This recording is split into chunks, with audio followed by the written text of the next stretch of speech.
Get voted, chaps! We gotta get a circuit track on the go. And of course, if you do not vote, or if you don't vote, then of course you can't whinge if you get a crap track and all that kind of stuff. Hello, everyone. Welcome to round 2 of season 5 of the Event League oh gosh, I've still got myself on loud. Of this random viewer choice thing, which I haven't put a title on, which is shocking stuff indeed.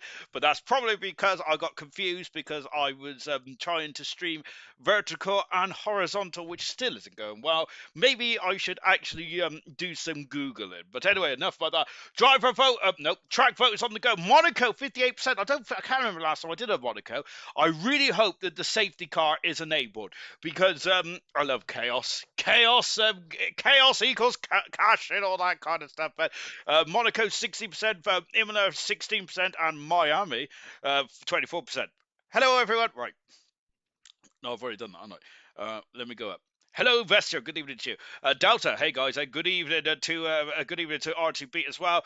Fun fact: I used to be quicker than Catboy Kai and Vester in 2021 and 2022.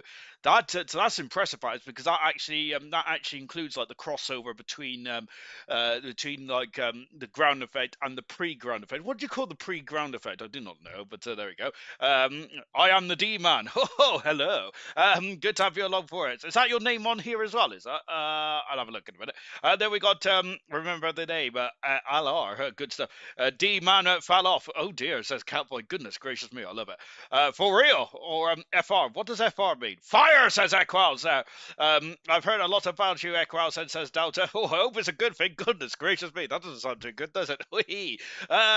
Zero pace back of Goldfield. Then says Equals. I do not believe that for a second. Equals has got quite a CV or a repertoire and all that kind of stuff. Yeah, Kieran Investier, Toby says Delta. Don't worry, they're going to be the pack. Oh, they're going to be at the back of the grid then. Good luck to Jidda then. Is it Monaco then? It looks like it, doesn't it? Yeah, it's Monaco then. Yeah, and add some rain for the poops and giggles. I do love a bit of poop and giggles. Not when I'm pooping. I do like it when I'm giggling now. Oh, 59% of the vote is for Monaco. To be fair, this is good because I've got to get practicing for tomorrow. Even though I'm trying to finish work at some fool. I'm just in case anyone's watching from work, which I doubt they are, so I don't stream on YouTube on Facebook anymore. But some fool at work has decided to schedule a meeting at 5 o'clock. 5 o'clock, and it takes me an hour to get home. Absolutely disgraceful, and it doesn't finish till bloody 6 o'clock. So I am livid, I tell you, and I'm going to be starving Marvin as well because I'm trying to watch calories and stuff. But and I must admit, I'm also too lazy to walk up the big old hill to go to the shop today as well. So yeah, there you go then. But that's just the evening of a ginger. Monaco says Taurus. Well, thank you very much to Catboy who's given us 199. Thank you very much. I appreciate that entirely.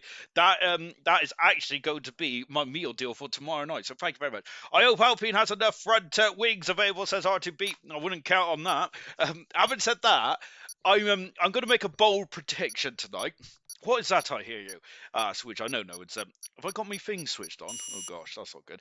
I think that Alpine would be the fourth fastest car in Formula One 2026 because they got the Mercedes engine. I think it's going to be the four Mercedes cars at the top. Then I think it's going to be Red Bull. No, no, I don't know really. No, I'm not sure because I think it'd be horrific if Red Bull's quicker than Honda and Audi and Ferrari as well. I keep forgetting about Ferrari, but would that be horrific stuff indeed? DNF on lap 77 says Tori. Oh gosh, have we got a full race? Oh my gosh, I wouldn't have volunteered. Shocking 17, and you know what makes it worse? I haven't even got my slippers on the go. Let's go for the drivers and the constructors, shall we? Of course, the event league there is 15 drivers that score. Of course, so similar to the bronze setup and all that kind of jazz. Well, I've got a load of notifications. What's going on? Villa's drop points. Farf's already calling his teammate profanity. Good stuff indeed. Goodness gracious me. Shocking stuff indeed. And also as well, what else is going on? Oh, I'm watching this GP4 F1 simulation thing, and it's like it's kind of like a fantasy like world F1 thing, and it's really cool because like they kind of change a bit of history. So March has got like a Subaru engine. I'm really excited to watch that later on as I'm dozing off. And I also apologise as well because I am full of wind because I had a spot of Sunday lunch about 2 hours ago whilst watching Stranger Things, which I quite like, to be honest. I finally got around to doing it. I think I'm 4 episodes in now, so I'm halfway through ish. So I've just well, I shouldn't probably show spoilers and stuff, but yeah, I'm about halfway through. 16 cars on the grid then, so unfortunately Sundays don't seem to be doesn't seem to have a high number of attendees, but I would, let's just say, I'll bite my lip and just get on with the show. Right, Lewis Riley leads the championship after a stellar win last week then. Of course, that was his first of 2 Grand Prix wins last week, wasn't it? Fantastic stuff indeed, or the week before. Ravesser finished second there, strong performance out, so Mercedes won 2, which also means that they lead in the Constructors' Championship as well. Fantastic stuff indeed. Oh, gosh. I've also had too much Coke. And then we got Equals on in third position on 16 points. Of course, the world champion Equals is. No, he isn't the champion. Reflects as champion. I apologise profusely. Sebasta in fourth position on 14 points. 12 for Aston Martin. 10 for Kieran. 8 for Tori. 7 for Vintage. Great. I think the Vintage had a stupendous performance over the last week or two. He's been superb, hasn't he, in bronze and in the event league. Then we got Mushroom on 6. RTP on 5. 4 for Markey. 3 for Marski. Then we got Cam and Stars both on 2 points. Constructors' Championship looks like this. It is Mercedes on 49 points, 31 points in front of Racing Bulls. Haas in third position on 14, 13 points for Alpine. 12 for Mercedes, 10 for Kick Sauber, Ferrari on 8, 7 for McLaren, Williams on 3, and Red Bull Racing on 2. Who am I looking at first then? Let's go with Legende, or is it Legends? I do not know, to be honest. I probably should ask the young fellow, but for now it's too late to ask him, unless we have a bit of... oh, he's already cut the corner. It's Sandevot, or is it Sandevot? I think it's Sandevot, isn't it? So we're going to stick with Vessia for the minute, who is on an outlap, so maybe not stick with Vessia. So let's stick with the champion from not last year, the year before, as they come up into Casino Square. This is the first time in a very long time ALR has raced in Monaco. I can't remember the last time we raced in Monaco. I'm sure it was like season number... I'm sure it's 9, I think we last raced in Monaco, and that was like F1 2023 or something like that. I don't know, but nevertheless, Monaco is also on the viewer's choice in a couple of weeks' time as well. Not this week, of course, as tomorrow night and on Tuesday in silver and Wednesday for bronze, there will be, of course, another viewer's choice then, of course, where you get to vote in the comments. I thought it was a spin the wheel, to be honest, so I was telling the drivers all kinds of porkies and absolute rubbish information over last week that I thought was spin the wheel. So maybe I should probably read the admin notes before I spout off my mouth. And shocking stuff indeed, I know. But there you go. It's not... it's nothing unusual there, is there? There's a couple out of Anthony Nodes, the man who was the brainchild behind this magnificent race circuit. Streets of Monaco, race around Monaco, more like. Equals goes fast on a 12.4. We can't really do compare times, as the two men who was fighting for the championship in Abu Dhabi last season has now 1-2 in this qualifying session at the moment. This might be a bit of a professional race, and professional is always a professional race where when ALR's involved. But glancing blow with the barrier there from Tori. But of course I think it's going to be processional racing. But this is the beauty. I mean, all races are different, aren't they? And I think that even qualifying needs to have some skill and reward. My word, I thought Tori is going to the church of San Devot, but he just about kept allowed the arm card. Yes, it's proper old school circuit, this one is, isn't it? So yeah, it's going to be, I think, qualified. It's probably the most... Is this the most important qualifying of the season? Yes, it is. Vestia then is invalidated then, so Vestia's going to have a sub on the wrist. R2 beat flying past as well, almost took my fake mustache off as he comes in to the New Val Chicane. I think it's the New Val Chicane, is it? No, good luck, everyone, and big thanks to Sean for comms. Basically, I came in the lobby uninvited, and Knowlesy and Farf panicked and told me to get behind the mic, so that's what I was doing. And then I couldn't get my laptop to work because I had Windows Update, so shocking stuff indeed. There you go. Prepare to fail, fail to prepare, and all that kind of stuff. Oh, gosh. I'm really regretting not getting my Homer Simpson slippers on, though, as R2B goes the slowest time runner so far, but only 4 have put a time on the board so far. Nope, make that 5. It's Kieran, of course, on a really good run last season, didn't he? I think if Kieran did come in a bit too late, I don't think he's a full-time driver this season, is Kieran. Or am I telling fibs? Because I must admit, last week I was actually tucked up in bed. Last week I was hungover, which is not very good to say, is it? But there you go. But Kieran did get a 5th position last time out. But I do feel that Kieran could have, if he would have been challenging Reflection and Equals for the championship, because his speed was absolutely superb. Here's the championship leader, though. And the championship leader for Silver and for the Event League. It is Riley there, wagging that Mercedes tail splendidly as we come out of Anthony Nodes across the line. And 5th position for Riley so far. Riley was also on pole position last week as well. As I had to check my notes. Hopefully, you didn't hear the paper.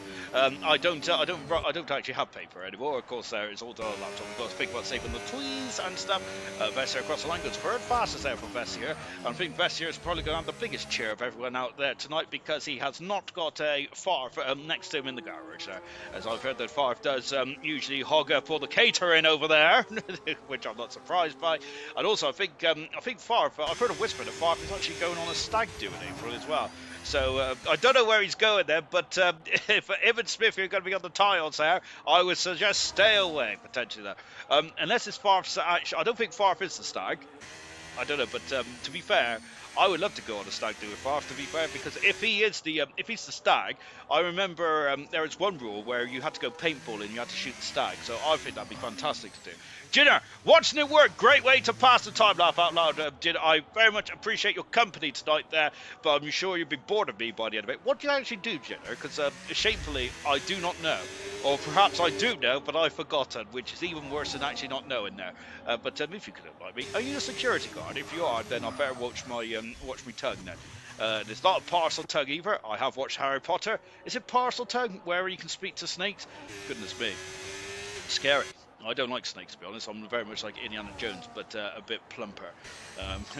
Maybe I'm like Southern Fried Jones instead, actually. Here comes here comes Legende or Legends. I don't really know.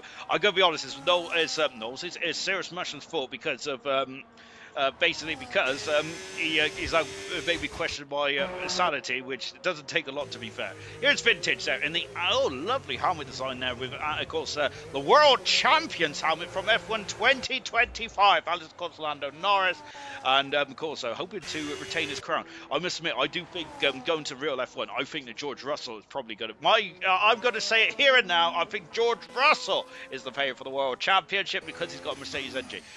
It'd be interesting to see what Antonelli does. I painted a foundry and a part-time security as it's through the night. Oh, I was half right then, but amazing stuff. But I must admit, I'll be too scared to do security work personally, because oh gosh, there and Markey, it's gone into. I think Coulthard did that, or was it Coulthard or Hakkinen? Of course, on a very wet Monaco Grand Prix in 1997. I think that Coulthard hit the inside barrier there when it was very slick down there. And then, ironically, he took his teammate Hakkinen out as well. Because I think Hakkinen went barren into the back of one of the Jordans or something like that. Oh dear, that's not good for Marky, is it? And unfortunately, going to have to come back into garage in the Woolly now. Yeah, I'll be too scared to do security work, mainly because I'll probably fall asleep. But also, as well, is that what if you actually have to do security guard stuff? I mean, I suppose I take it you need a license there. The only thing I've got a license for is a license to grill, or grill actually, a license to grill, and I can't even get me grill on anyway. Here comes Reflections and the champion into Tabac, 4th position last time out in Spain. There, a bit of a solid drive for the Aston Martin driver. Then last week there, it's a glancing blow the outside barrier of the swimming pool as we come into Rascasa, of course, which I think is a isn't it a club or something there? I do not know, to be honest. There, I have never gone to Monaco. I've never set foot outside the UK, even though does Wales class outside the UK? Probably not, to be fair, does it? No, I think it is class in the UK. Here comes Kira. Going down into the Lowe's hairpin, which I don't think is called the Lowe's hairpin. Is it called the Grand Hotel hairpin? Run away, says Jinner. Sadly, I can't even run either, Jinner, so I'm absolutely knackered, to be honest. What I may do is I may, like, just say I I'm no frettles. I'll just put my hands up and just say, oh, just slip me in the freezer where the meat is. That would do me nicely. Kieran there coming into the new Val chicane again. There's yellow flags down there. One of the Haas cars is going very slowly, and there's an end plate missing on that Haas car as well. There's only one Haas in this race tonight. That is Legende, or Legends, as I like to call him. Serious Mush there is going to probably boo me in the comments. I don't know where he is. I reckon Mushroom's gone for a toilet break. He's not even got out of the garage yet.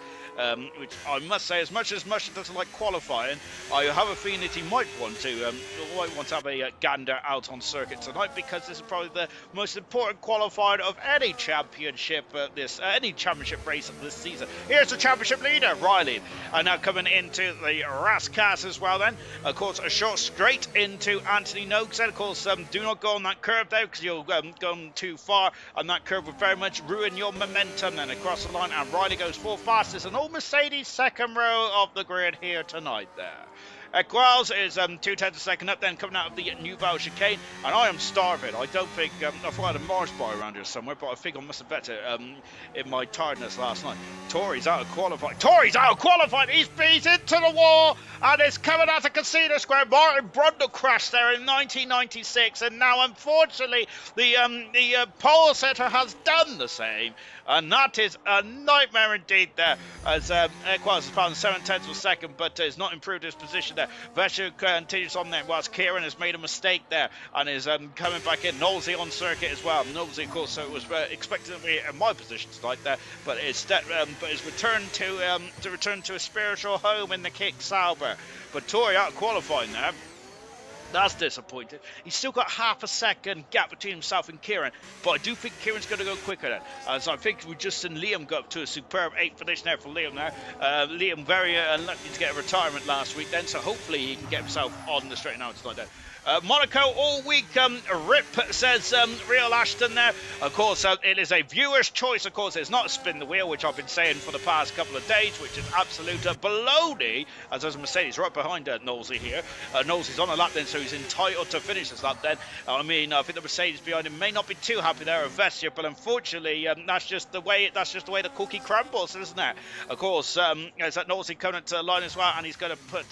He slowed down there, so Knowlesy doesn't want to show his out-and-out pace, as Marquis is invalidated somewhere.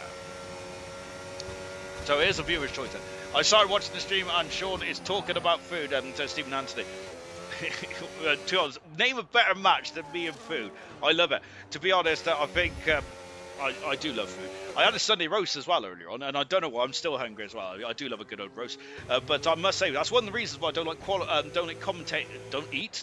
commentating on Sundays. It gives you the worst indigestion. I start vouching halfway through the stream as well, and I might even have to take a toilet break a bit later on, because I've got a lot of gravy that's coming out of all pores. Hello, Tori then. Ginger, your nose smells then. Oh, it does actually. I might have to go and blow it in a minute.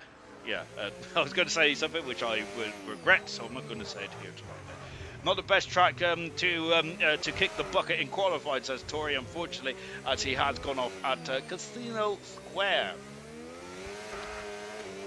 RTB, or just drive slowly, it's a nightmare, says RTB.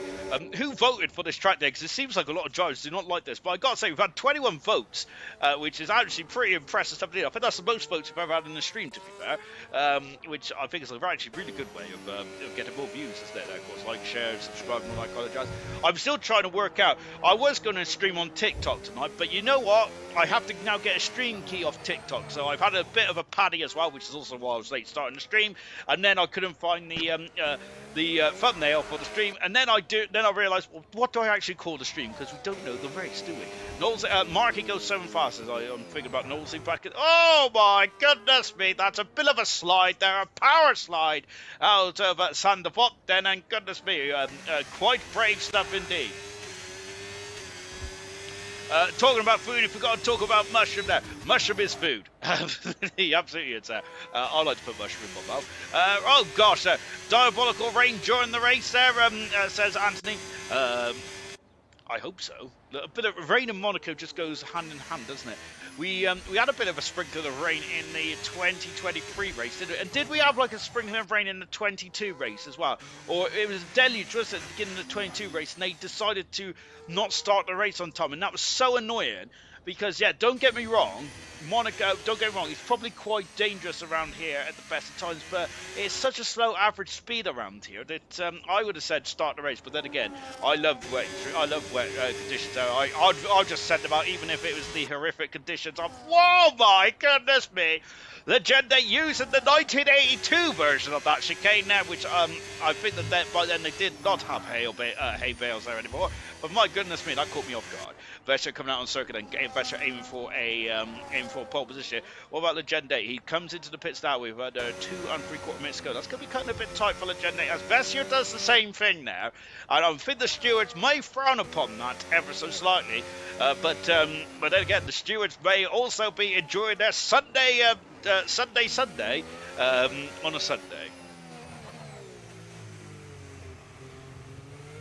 Now starting as well, then as he comes out of Raskas, coming out of anti-nose now. And let's go on board now with Vester. And of course, I think the Vester absolutely putting the pedal to the metal, then goes to go into Sandbot then, and flying through the Sandbot as well. Look at that, that was inch perfect there for Vester, but I feel he didn't take up as much of the road as he wants to, and he's not on a quick lap, it doesn't feel like it there. So I think the Vester, I was doing 2 runs there to fire up these tyres then.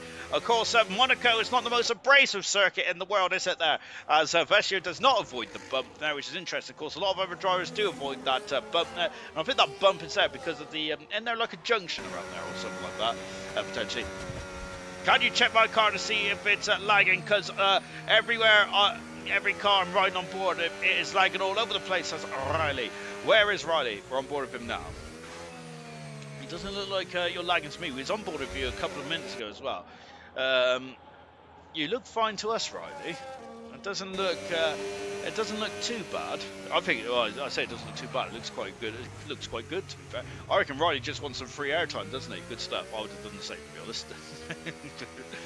But of course, by the way, if you just joined us and wonder where Knowlesy is, because Knowlesy's had to step in the car. It's between me and Knowlesy to race tonight, and I think that basically I was told get out of town. So I'm back out of town. Then I'm back on my hillside and just talking about the world's 16 fastest drivers, or should I say the world's 14 fastest drivers, as Vintage, Styles and Mushroom have not come out of the pits there, as I think they're just going to sit back and watch the world burn. And goodness me, of course, there is we've already said Tori have a glance and blow into the barrier, or say more than glance and blow. He has completely ruined the car and is out of qualifying. At the moment, this will be Tori's first pole position of his career in the event league, if he can stay there with the time ticking down now. But yeah, Riley, it looks all good then. Well, it's Mushroom still in the pits for last to first challenge for Mushroom. To be honest, I think Mushroom is probably reading the paper and has forgot to set his alarm clock, which is shocking stuff indeed. I don't think Mushroom has a mobile phone yet. He's a bit behind the times, isn't he? Here comes Kieran now. That's taking too much corner, too much curve there. That's an invalidation of the lap, and Kieran is not going to get pole position there in the kicks out. Too much there, taking too much corner liberties with the corner there. And unfortunately, that is Kieran out of qualifying. And Vester goes second faster. Track position is king around here, of course. Vester makes himself up second. Kieran out of qualifying. Riley does not set time, does not complete his time there, so something's gone wrong. Here comes Equals, a world champion from 2 seasons ago. Then season 2, I think it was. And then Equals goes 4 fastest in the Racing Bull. Good stuff indeed. Then what about Reflections there? He's coming out of Portier. Here goes Legende. There's a McLaren coming up to the line as well. Liam goes into 9th position now. Good stuff for Liam. And then we've just got R2 beat Job and moving himself up into 7th position as well. He's moving on up. Legende, that is awful. Legende there is about to finish up. Knowles, he's already finished this up there because he's had a shortcut somewhere along the line. Then shocking stuff indeed. Then out of the final turn then coming up to the line, and here comes Legende then going for pole position. No, he stays 8th on the grid then. And then Reflections has abandoned its time and come into the pit. So Tori basically plants it in the wall with about 20 minutes to go and has got pole position there. I gotta say, yes, you're exactly right there, Anthony. The ultimate flex there from Tori. But that's his first pole position of his career in the event league. Hats off to Tori. I love that indeed. Good stuff. Right, let me get me a spreadsheet updated, because I'm going to probably forget to do that kind of stuff when it comes to Wednesday night, when I do all my stats for the event league. Good stuff indeed there. Lovely. Right. Oh no, I've lost my Coke.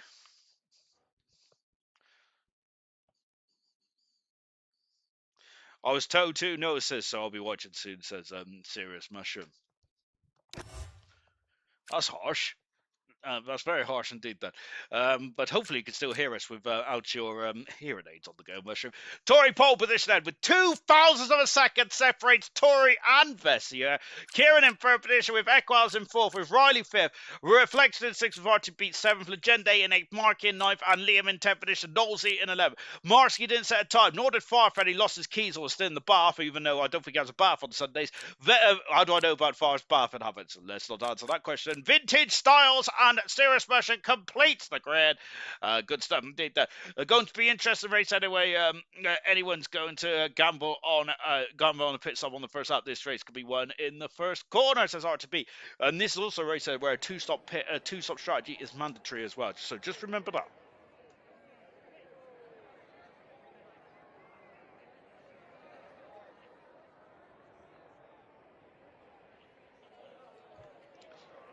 I swear that this squash is not orange squash, you know.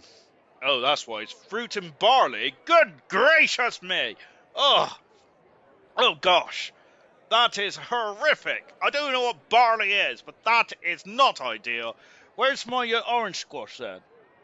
Oh, I bet it's one of the siblings, isn't it? They just like to ruin my life. I'm absolutely devastated at the moment. Oh dear, oh dear. I don't know where my Coke bottle's gone either. I know I've deviated from Pepsi to Coke now because I think I'm a bad man, and also apparently Coke is actually cheaper at the moment from Tesco's, and of course every little helps and all that kind of stuff. Even though the meal deals is now like £3.75, which is absolutely a joke, I tell you, a joke. Right. Cool. Right here then, and all good stuff indeed. So we've got a formation lap on the go. Let's take a look at the tyre strategy, shall we? So we've got some drivers on the medium, some drivers on the hard tyres. Of course, we are expecting a two-stop race tonight. We are having a two-stop race tonight because, of course, the strategy around here is very much a curveball. Because, of course, it's mandatory two-stop is what I meant to say. So, Tory on pole position and basically did one lap and got pole. So, Tory should be the odds-on favourite, shouldn't he? Absolutely not. Because, of course, around this circuit, anything can happen in Grand Prix racing. It usually does, and albeit in real F1, these cars are far too big for this circuit now. But in league racing, it is a curveball, this one is. I think it's a potential banana skin, isn't it? But Tory then is absolutely flying away from the formation lap at the moment. Of course, going down to Mirabeau is Serious Mushroom still. So at the moment, Tory there is really trying to rev up, trying to heat up those tyres. Of course, the top 15 score then, but you have to finish the race. It is very much like... It's very much like at Le Mans, of course. You have to complete the race then, of course, to get points and all that kind of stuff. So you have to cross the line. Even if you're a lap down, you still get the points then, but of course you still have to cross the line. Tory pole position for the first time in his career.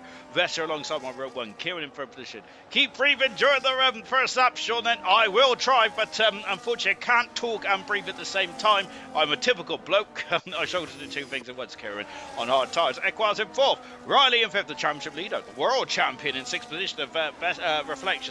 R2B, Legende, hard and medium for the two drivers there. Marky and Liam, hard for Marky, medium for Liam. Then Knowles, gone medium. Then Marsky's hard.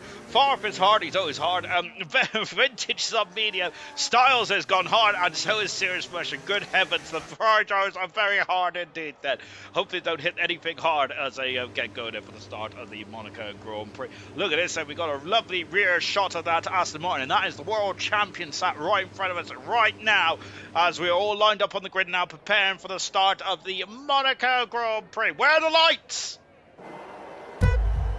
3, 4, 5. Pause. And it's goal for the jewel and the crown of ALR Formula 1. And it's all been very static there, but Amsterdam Aquas has had a superb start. It's on the outside of Kieran. Kieran's down to fourth position there as they all go through Sandebot. I think that they've all gone through the very precarious Sandebot as well. Oh, I've already sort of been telling them. Legendi's down 2 positions. They're also down 2 positions. Marsky as well. As no big movers and shakes. So it's a very short run down into Sandebot, but Tory leads. Bestier second. Equals in third position with Kieran in 4th. 5th is Reflections with 6th is Riley. 7th is R2Beat with Mark in 8th position. Whoa, the Haas of Legende going very wide there. And he's gone on the inside of the McLaren. He's done it. Yes, he has as Liam's gone ghostly there. Goodness me, is that even legal? But Liam survives the experience just about there with Knowles in 11th position. 4th up to 12th for the Aston Martin. Stars in 13th. Marsky, Vintage and Serious Russian completes. Where are we? There we are. We're looking at the harbour instead of the Formula 1 cars. There's a lovely shot here. Then, oh goodness me, you can almost see 3/4 of the track there, can't you? Hopping over that curve then. You've got to be very careful of that then. Oh, and unfortunately, Vessier, I thought he was in the bar there, but he was all right then. But that was not ideal then, of course. If you take too much curve out of the second part of the swimming pool, you will be in the Armco and you will damage your front wing. Lap 1 completed. The gap is already a second there from Tori. Tori is absolutely flying out there. Remember, we talk about Monaco specialists. Knowles is a street specialist, and I think that Tori is also a street specialist as well. Absolutely flying out there at the moment. Lovely 17th there. Of course, gaps around here, they will be exaggerated around here because, of course, you cannot get on the power when the car in front is on the power, because of course that's one of the hardships around Monaco. It's going to be about concentration here tonight there. You've got to very much concentrate there and basically keep it out of the wall. That is the aim of the game here tonight there. There may not be too much in terms of race action, but there'll certainly be action there'll be action and drama throughout the 78 Grand Prix laps around here. It's the two Ferraris there. Oh, it was the two Ferraris. I'm just going colourblind. They call me Darius. So the two Ferraris, but it was a lovely shot for the nose cone. And now we're on board with just over the shoulder of Legende before we now swap back to the heli cam here as we go into Tabac once again. And as we fly through the first part of the swimming pool, whoever wins today, I kind of hope they do get on top of that swimming pool, get on top of the diving board and jump off. That'd be fantastic. So Tori had a stretch lead there, but Vessier has had a very good second lap here as the front two are very much pulling away from the rest of the field at the moment. We're keeping an eye on the mid-pack at the moment. Then as we've got 16 drivers in this race, and 15 of the 16 drivers do score, but remember, you have to get to the end of the race to be eligible for points. That is going to be a crucial factor in this race. And just like Le Mans, remember the Toyota, was it Anthony Davidson's Toyota in 2014 or 2016, where it broke down with just 3 minutes to go there? Of course, he would have finished, I think he would have finished second, I believe, or third, but of course, because he didn't cross the finish line, that technically doesn't mean that he was classified. Similar to this in ALR then, of course, and the reason why is to encourage people to finish the race then, because you could get passed up and then pit and quit, which I think what happened in, was it Formula E in Season 2, where the Grassi, I think it was the Grassi and Buemi that crashed in the London E3, I think it was, wasn't it? And then it was basically doing like fastest laps at the back of the field then to win the championship, which was very interesting. Oh, Legende has gone into the wall, and he is the first victim of the Monaco Armco barrier, and out of the race there. Surprisingly, no safety car, but there's a lot of sparks from that. But Legende there has made a mistake, and that is disappointing there for the Haas driver. Out of the Grand Prix already, and we're only 4 laps in there, but and the car should be able to get craned away in quite a quick period of time then. So that is such a shame there for Legende, out of the race already. Farford's got the first of the 3-second penalties out here tonight there, so that's unfortunate for Farford. Of course, penalties, where can you get penalties out here, you ask? You can get penalties down into Saint Devote there. You can also get penalties through the swimming pool as well, and also at Saint Devote there. Took my front wheel, but not my front wing. This is Legende. Oh, Legends there. Yeah, that makes sense, doesn't it? But of course, yeah, we've seen it as well. We weren't on board with Legende because we had a long shot, didn't we? From as Kieran's through. Kieran's has overtaken there as Equals is through. Whilst I was Kieran's led Equals back through there. As goodness me, I was waffling all kinds of. And who's that? Someone escaped right down the. Oh, that's and Knowles has got a 10-second penalty for a corner cut there. Was it Knowlesy that jumped the corner there? I thought it was Liam, to be honest. Oh, Liam also hitting the barrier as well. But goodness gracious me then. I retired the same way in gold some seasons back as well for Legend. So Legend out of the Grand Prix, sadly, damaging his front right corner of the car, and that is a short and sweet race there for Legend. I'm wondering if he was a bit hungry there, a bit like me, to be honest. And he just wanted to snack, and Liam is in the barrier. Nosey is feeling a bit, it's not feeling too confident to overtake the McLaren. As of course, I'm wondering if Liam is driving on his wing mirrors here. It happens. I still have nightmares. I still have nightmares about that corner. Says Gina. To be fair, that barrier that sticks out when you come out the exit of the Noval chicane there, very much certainly catch out the unwary. And this is becoming a bit of a fruitful battle here, isn't it? To be honest, this reminds you of an orange car. Of course, holding up the pack. Oh, Riley's left possession of the championship leader. Of course, he was concerned about his connection. Now he's down into sixth position. This is going to be more costly than usual because, of course, if he comes back in the race, as Knowles is scampering, and that's another 3-second penalty for Knowles. Knowles has got 13-second penalties in the space of 2 laps at the same corner. I'm not sure about the first one, but the second one's a bit more slam dunk to me. Unfortunately, for Knowles, 13-second penalty there. Whether that comes to bite him on the rear posterior or not remains to be seen. Then Riley out of the session at the moment. Hopefully, he can get back in pronto because he'll be dropping down the order. Whilst Knowlesy is giving Liam all kinds of aggro. Then remember this 2-stop race there, and we heard I think it was Ginner saying, I wonder if anyone's going to pit on the opening lap. No one has pitted on the opening lap at the moment. There's Riley has joined my session there, and now Riley has left my session there. I feel a bit hurt, to be honest. I don't think Riley wants to talk to me. However, I'm wondering if Riley needs a invite to get back in. How do I invite?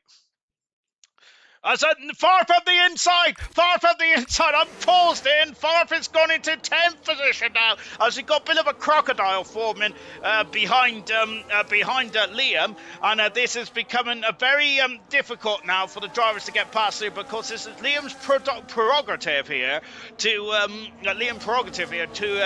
basically park his car. You cannot get past it. I was about to say that, and this reminds me of the 2001 Monaco Grand Prix, when there was an orange car blocking a silver car, which of course was the McLaren Mercedes of David Coulthard. I still have nightmares about that Monaco Grand Prix, being a David Coulthard fan. Was I a David Coulthard fan? I do not know. Farf's got a 3-second penalty. Good evening to you, Halsey. Of course, Halsey off the back of a fantastic podium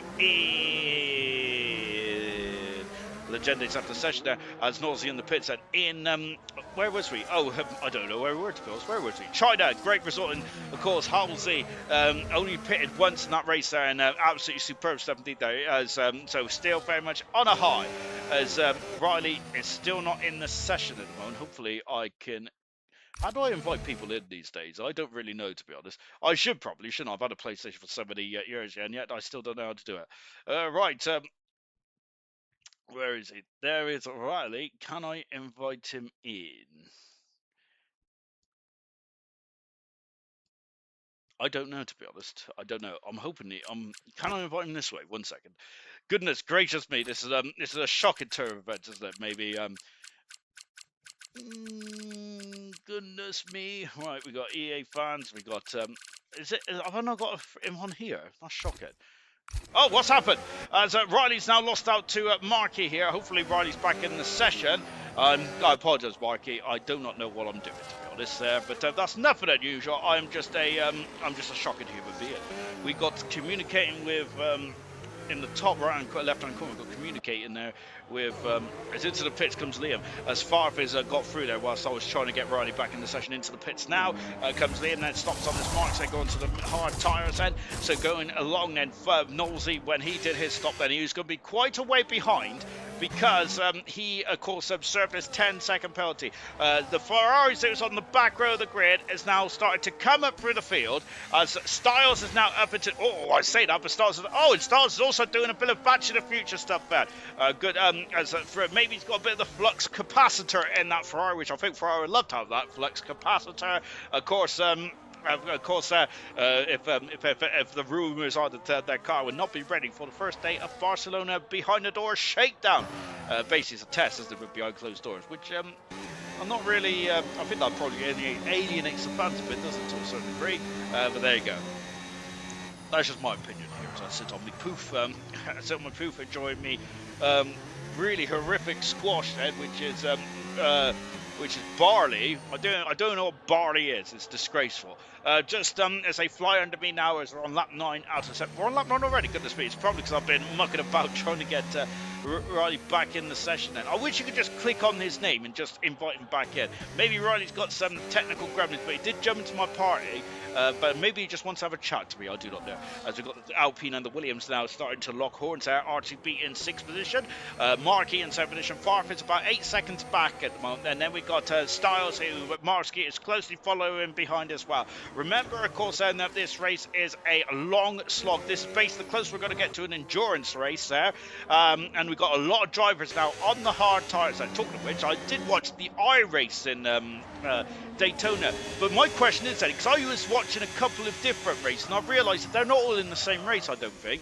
Because one race finished at 1 o'clock, and then there's other races still going on Twitch. Maybe I'm just a bit behind the times then.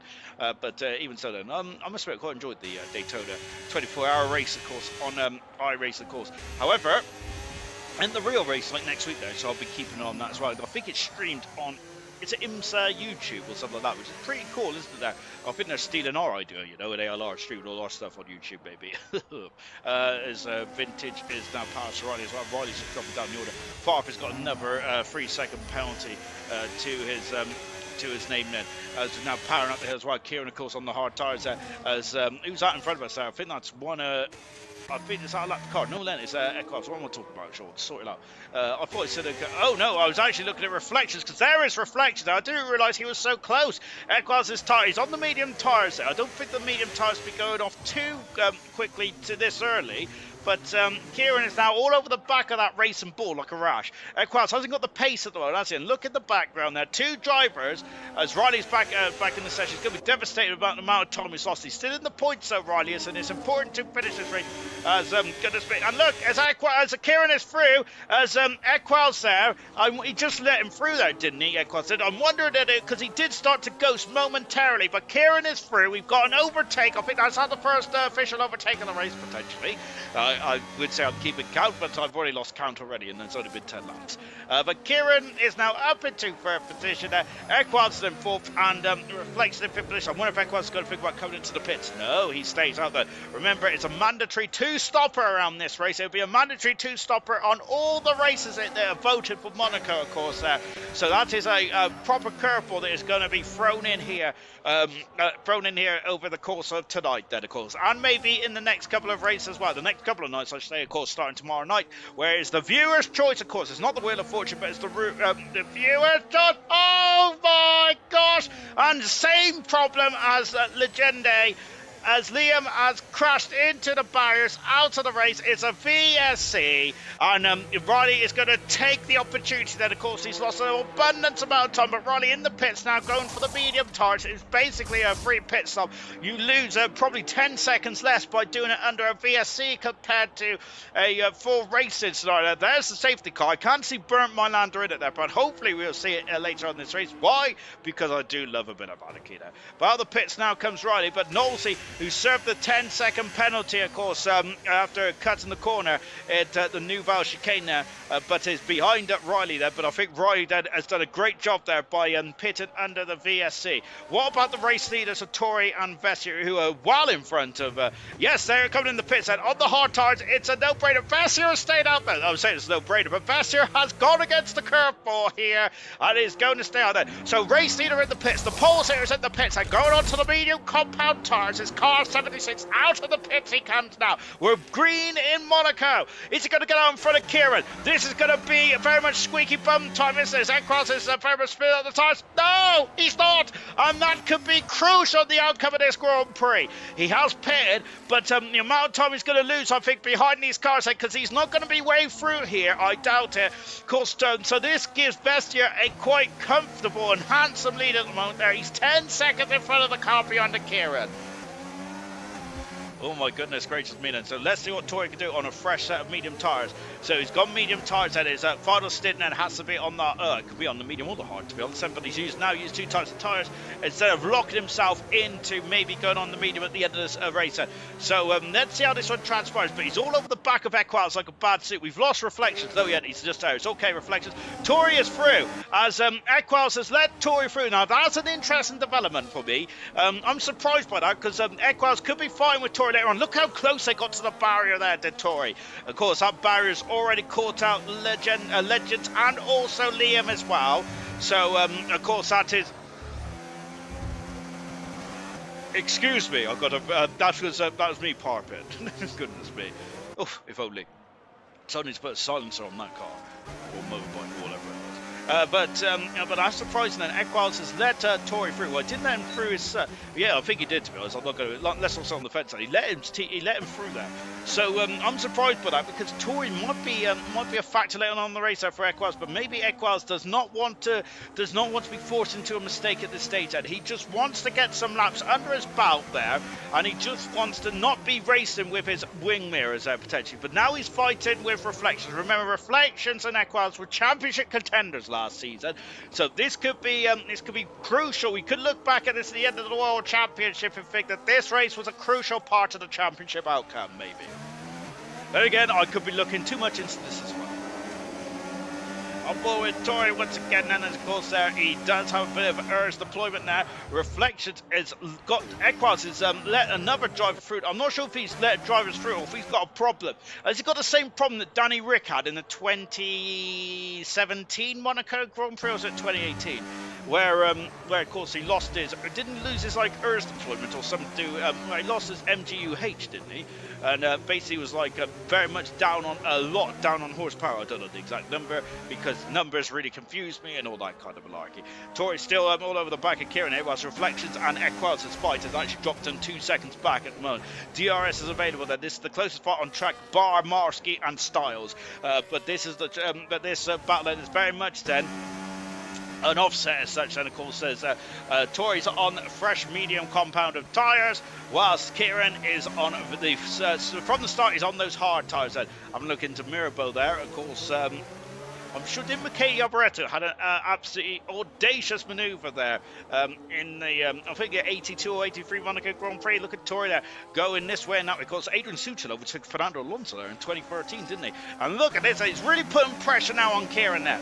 Kieran is very much going to his fight at this, isn't he? But I'm wondering if Tori's going to have a lunch. He's going on the outside. Tori stays on the inside then.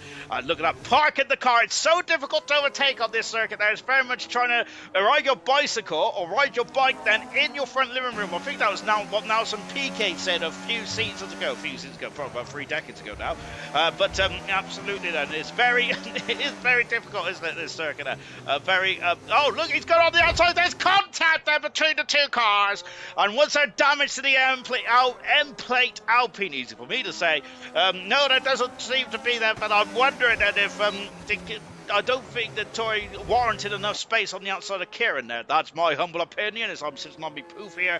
Of course, you're all welcome to disagree with me, because let's be honest about it, most of the time I am wrong, which is why I'm not allowed to be in the steward's office. Into the pits comes Farfan. He's a man who likes to be in the steward's office, mainly because he's being called up for being a naughty boy. He's going onto the medium tyres. That nose cone change from the Aston Martin team. It is! So as Farfan is steering the wrong way there, but now he's okay. He comes out of the garage now. Of course, as he's probably looking... Oh, I'm sorry, I've knocked me mic. I'm completely off my face. No, Riley, look at that. Riley's out there in front of Farf, and Farf has hit the barrier as he comes out as well. Goodness me. And look at this Tori now, once again all over the back. He's going to go on the outside again. He is going to go on the outside. He's at the scamper off. Is he going to get a 3-second penalty? No, he's okay. But now Reflections all over then. I think he speeded up the rear tyres here.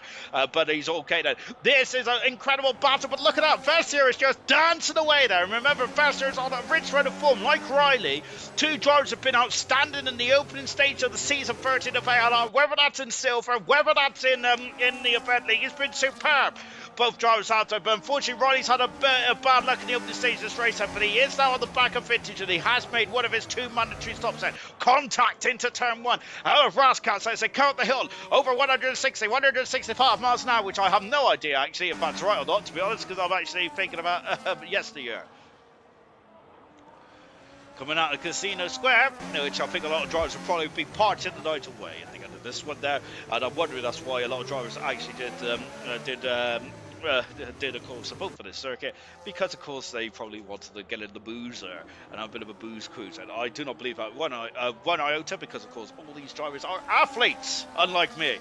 The only thing I like running is my mouth, to be honest. Vestier is, goodness me, he's just waltzing away at the moment. Vestier is very much in the zone, in his element, isn't he? There, you can't even see him on that long shot as we had a look down to the back there. Incredible stuff indeed there.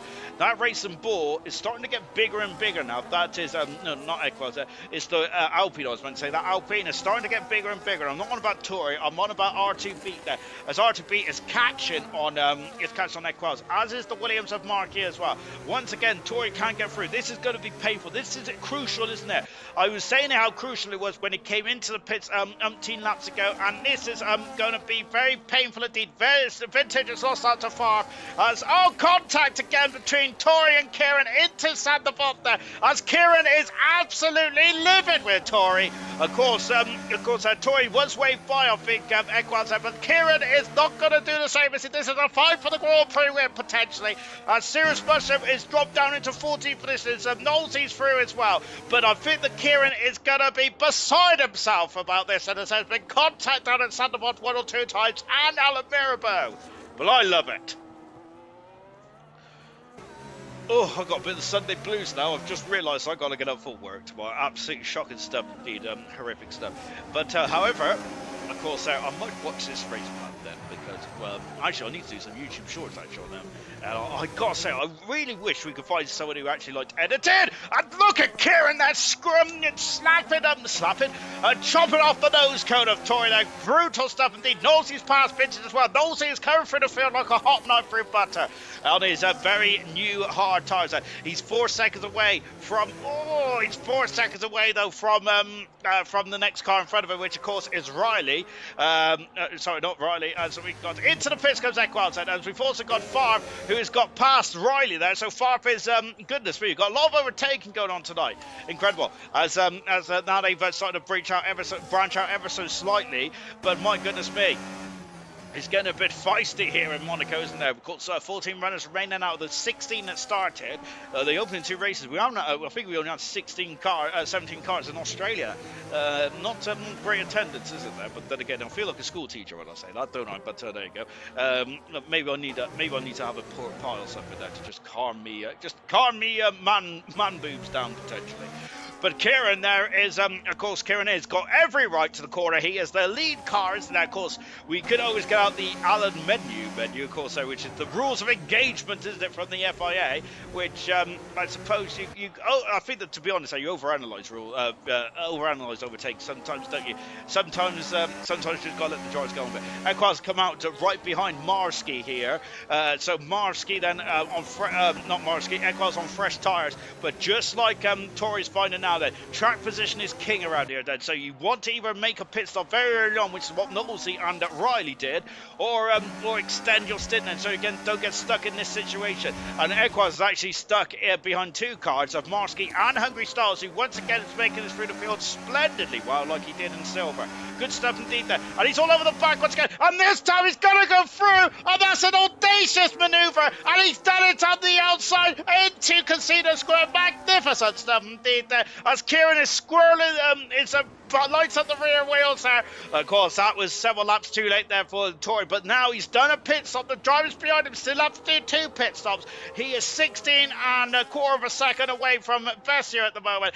Equals is through and on the same bit of tarmac as Tory, but Equals is now through in number 2 position, using those medium tyres to their advantage here. But that's incredible stuff indeed there for for Tory. Magnificent overtake. Probably that could be one of the best overtakes of the season. Magnificent stuff. Yes, of course, there was a tire offset, and it was getting a bit robust as well. Maybe Kieran fought better on, but then he did have a sniff on the outside, didn't he? But then going into Casino Square, Tory did have the traction, of course, on fresher tires. I'm wondering now though if Kieran and Reflections might come into the pits. No, they're staying out then, so they're extending their stint run lap 20 hours 76. What a move, says Delta. Absolutely, one that I feel that's probably one of the best moves I've ever seen in a Grand Prix race around here, potentially.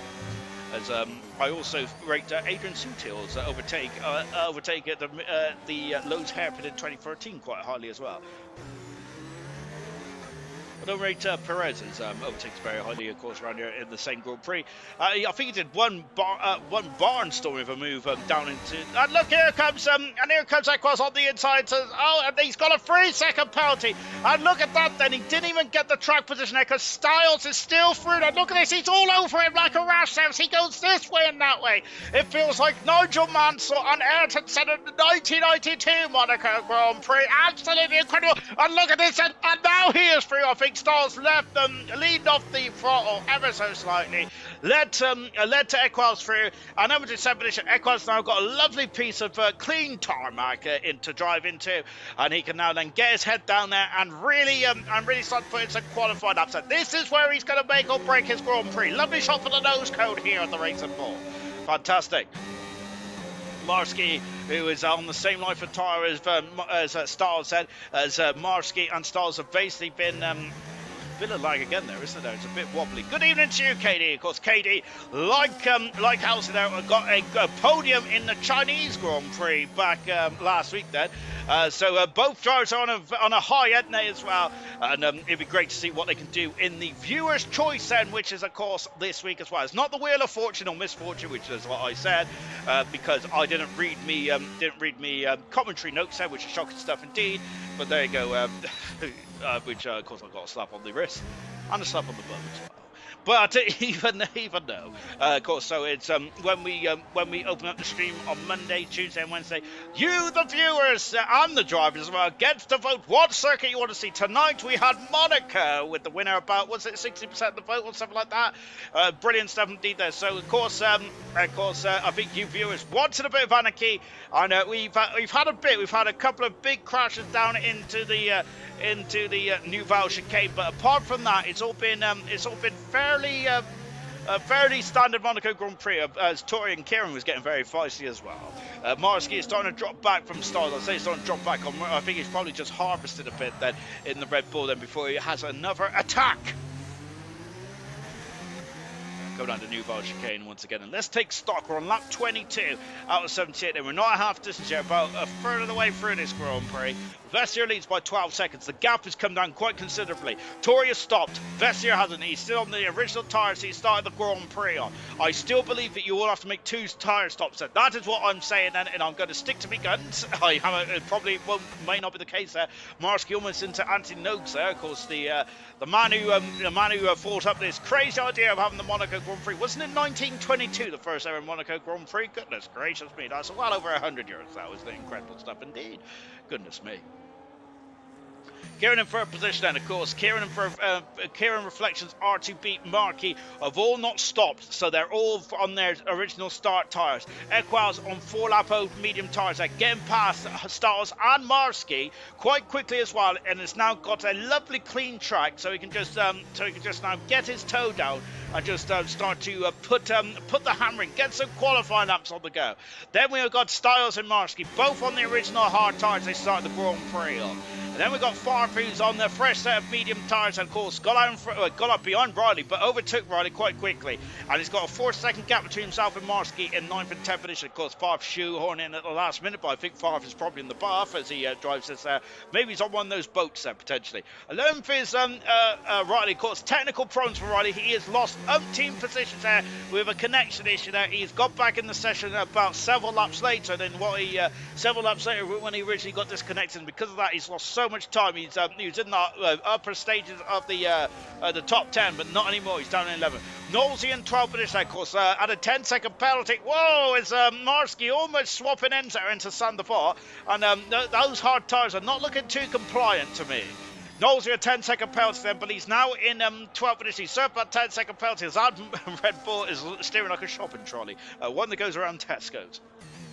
Every little hub, so. But Knowles then has got that 10-second penalty out of the way, and now he's onwards and upwards. Serious Mushroom is not pitted yet. Down in 13th position there from Serious Mushroom. Not much headway so far from Mushroom, and Vintage, who has pitted a couple of laps ago, is in 14th position. Only 14 runners left, but Liam sadly out of the Grand Prix, and he will not get any points here because you have to cross the line to score points in the ALR's rules. Are very similar to Le Mans, of course. And then, of course, got Legende also out as well. Both drivers crashed at the exact same point on the circuit. The new Bowser chicane. Now Barry sticks out the exit there and can catch out the unwary. Sadly, it caught out both drivers in very similar circumstances there, and unfortunately for both drivers, out of the Grand Prix, out of the race there. An early bath, but I'm sure they're all enjoying the Grand Prix nonetheless on their yachts, maybe. As I've just got a notification that it is raining for the foreseeable future where I live, so I got to say it's going to be a damp Monday start for me, which really puts the dampener on things, doesn't it? Reflections, I say. Reflection then, who was all over the back of Kieran, has dropped back now. Kieran's strong with pace out there at the moment, isn't he? I think the Vessier is absolutely commanding this Grand Prix superbly well at the moment, but we've still got a long way to go. This is the ultimate test of concentration. This one is. This one, and I would say Singapore as well, probably two of the tougher tracks. I'm saying that Singapore getting rid of turn 16, 17, 18 and 19 where you went out of the grandstand has made that race far easier, I think. Now they might bring that back, because I think they did it for development, didn't they? And they was thinking about bringing it back, but not maybe this year, but maybe not then. But then again, I haven't heard much about that.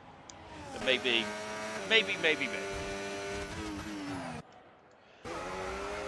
Marquis then, who is also, you can see, lighting out the rear tyres.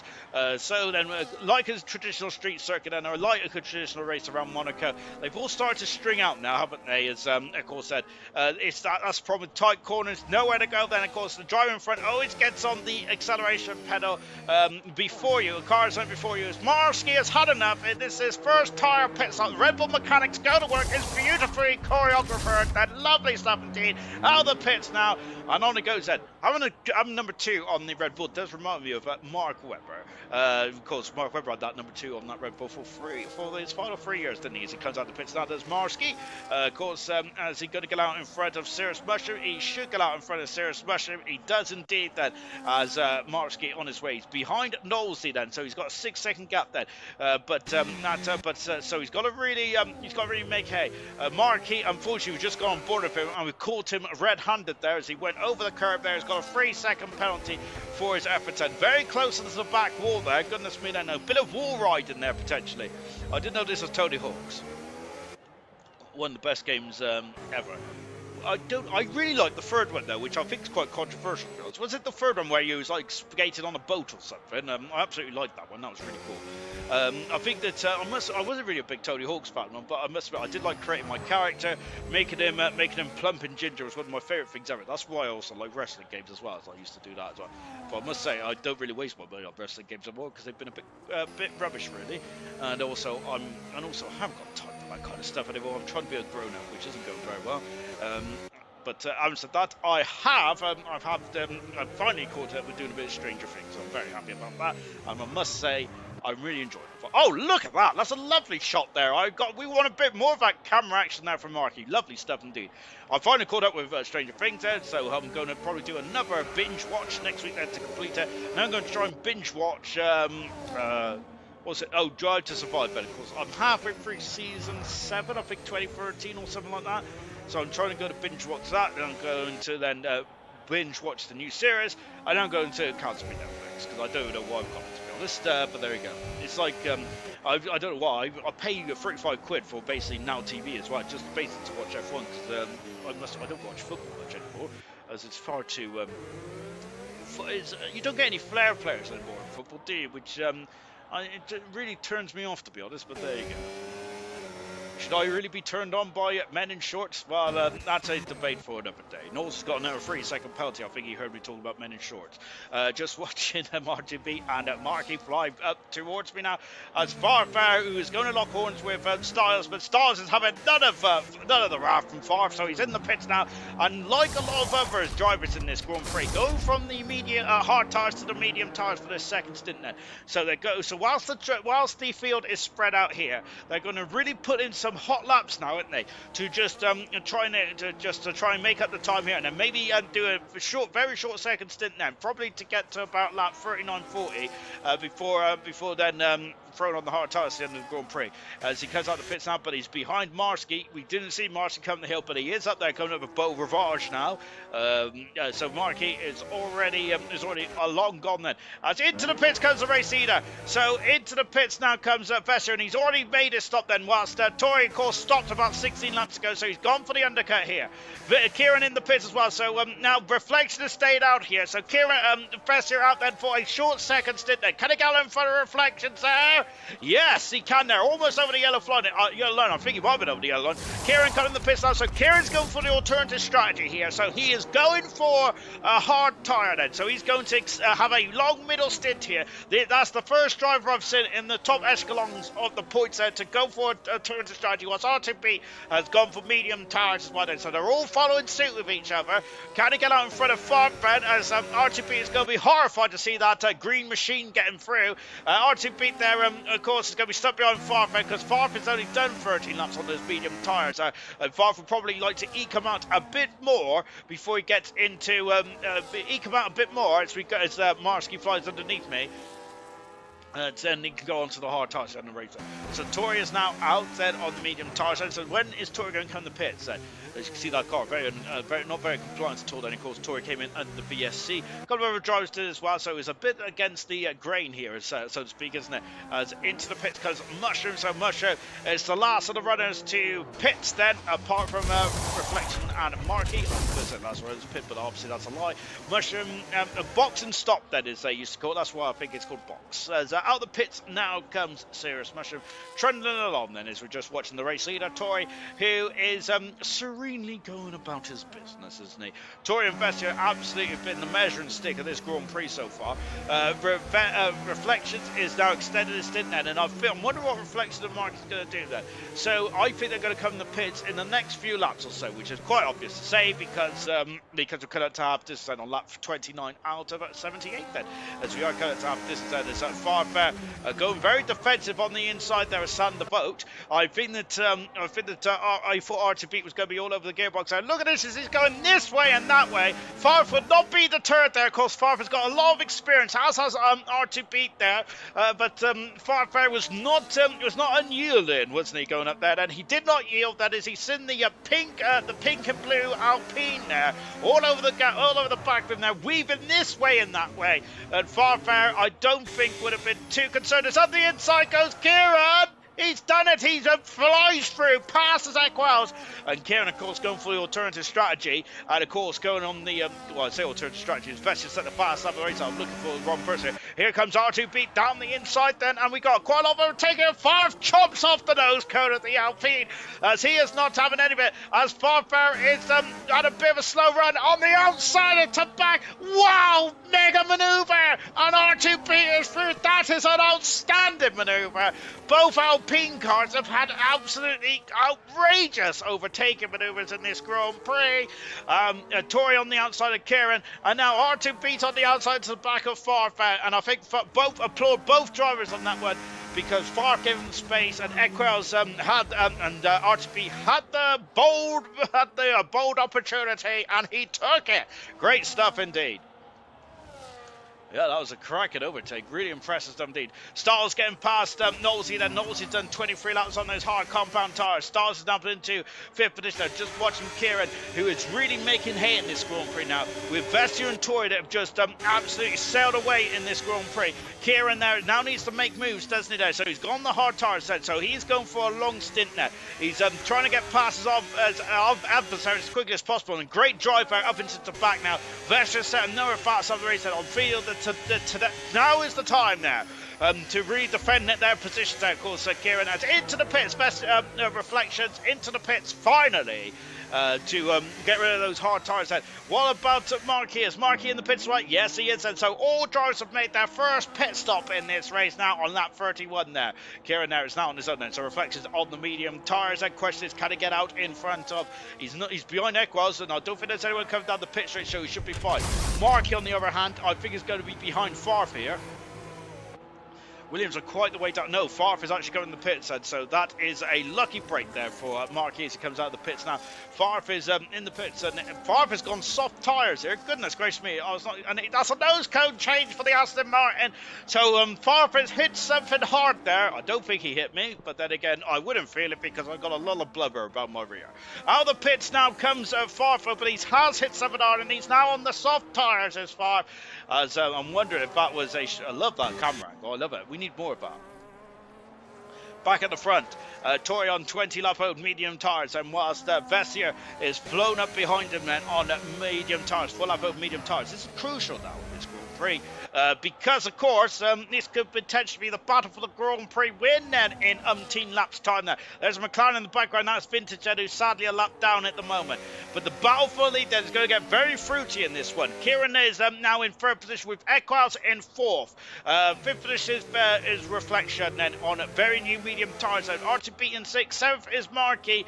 Riley in eighth position there. 20 lap old medium tyres for Riley. Same with Tory, so both drivers, and that is extending that stint quite impressively on those hard tyres. Impressive 17.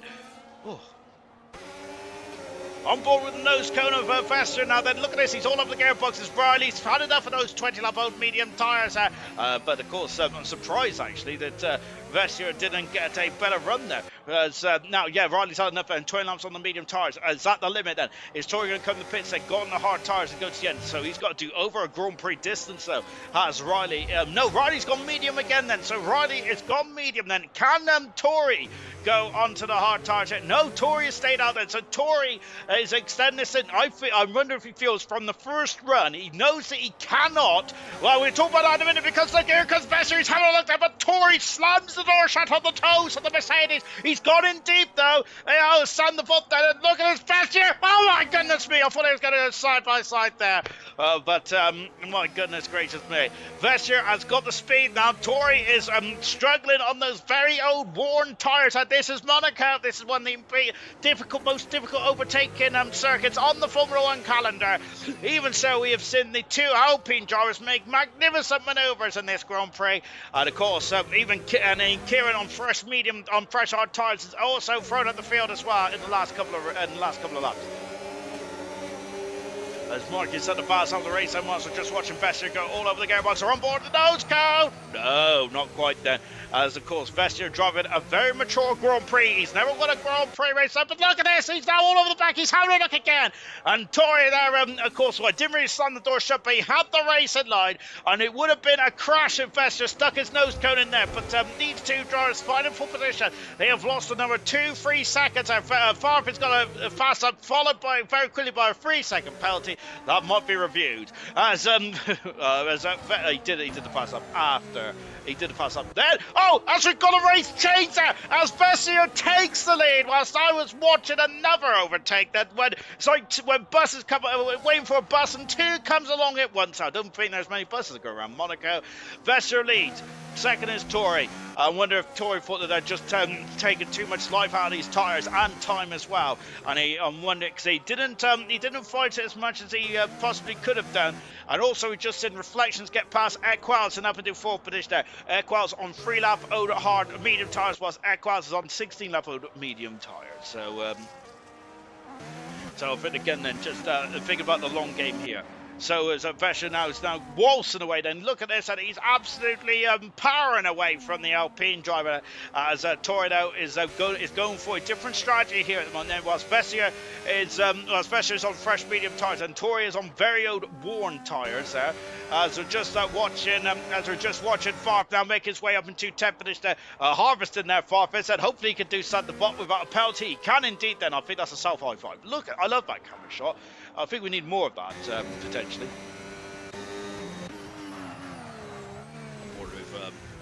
reflections once again. So here comes Vestia then on lap 7. So what is Tori going to do then? Let's talk about strategy here, shall we? Of course, this is a mandatory 2-stop. Now, some drivers have already done their 2 stops. Other drivers haven't. Then Knowles has done 27 laps on those hard tyres, trying to really extend that stint then.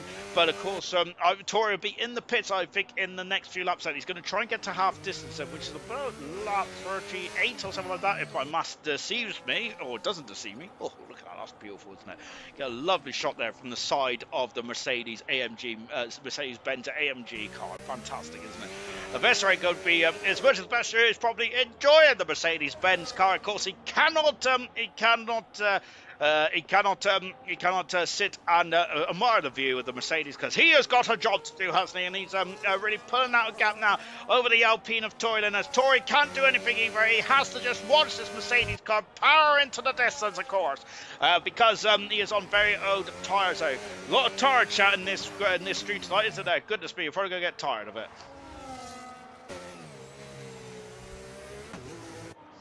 And just keeping an eye on Tori then staying out at the moment. And this is the state of play in the race.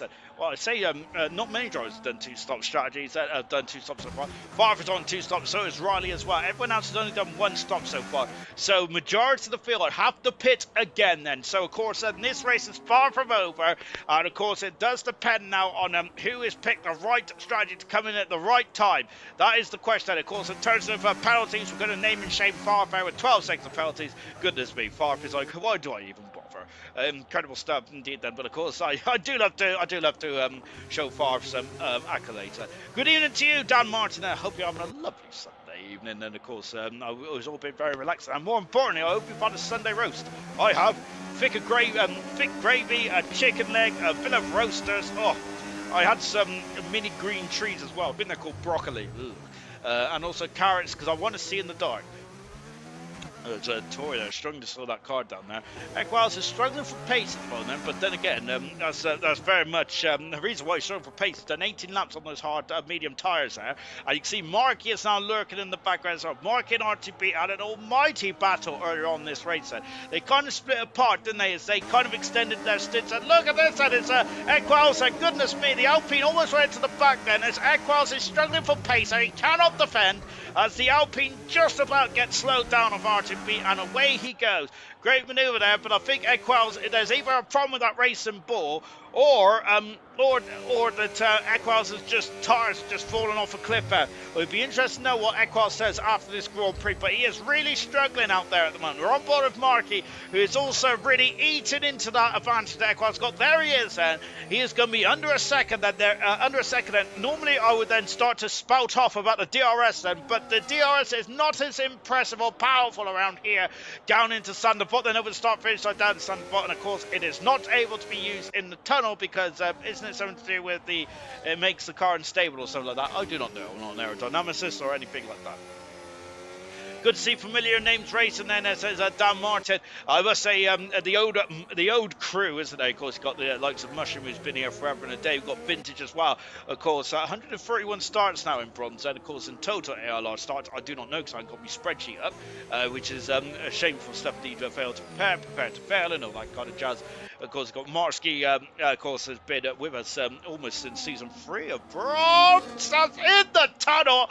Incredible stuff indeed. And Fernando Alonso couldn't do that in 2004. I think he got on the marbles and had a humongous crash there, and then decided to flip off Ralf Schumacher while still on the crash, which is probably one of the funniest things that you'll see there. In the 2004 Monaco Grand Prix, where his teammate Jarno Trulli went on to win his one and only Grand Prix, didn't he, Jarno Trulli? Of course, we all knew that Jarno Trulli was a bit of a qualified specialist, wasn't he? Certainly was indeed that. Of course, he was also infamous as well for holding up drivers, not on purpose, of course. And his pace really fell off in the race, didn't it? What might have been then, of course, Trulli and his also his fellow Italian Fisichella, what could have been for those two drivers? I do put them in the same basket, really, because two drivers, there was a lot of hype, wasn't there? Especially Trulli when he substituted him for the injured Olivier Panis in the 90 set in the final stint of the 97 race, 97 season, when he did start from Minardi, then jumped to Prost after Panis broke both his legs in a horrific shutdown. Again, like Panis, what could have been there, of course, for Olivier Panis, one of his best seasons of it. Well, it was the best season of his career, wasn't it, for Olivier Panis, and when Prost was on the new Bridgestone tyres. That was the first time the Bridgestone was in F1. Into the pits comes Tori. So Tori is 6 seconds in front of Kieran. Now Kieran is not going to be in the pits yet. He's going to be he's on a mega long stint this one. That's a medium tyre again. Now, so Tori, I think, is going to have to pit again, surely. As they got, I'm going to be honest, there's me thinking it's going to be nailed on 2 stops, but have they not got enough tyres then? Because this is interesting. Look, reflection is through as well. So this is interesting. I'm wondering if Tori has selected maybe the more medium, the balanced tyre strategy, and he may not have a hard tyre left then. He may only have one set of hard tyres, and that could be crucial. And I'm wondering if Vestier may have a new set of hard tyres. Like, oh, it's hitting the barrier there, Tori. Is oh, now this is going to get very fruitful indeed then. So some drivers may have forgotten about the 2-stop strategy around here, and may have been caught a bit short here.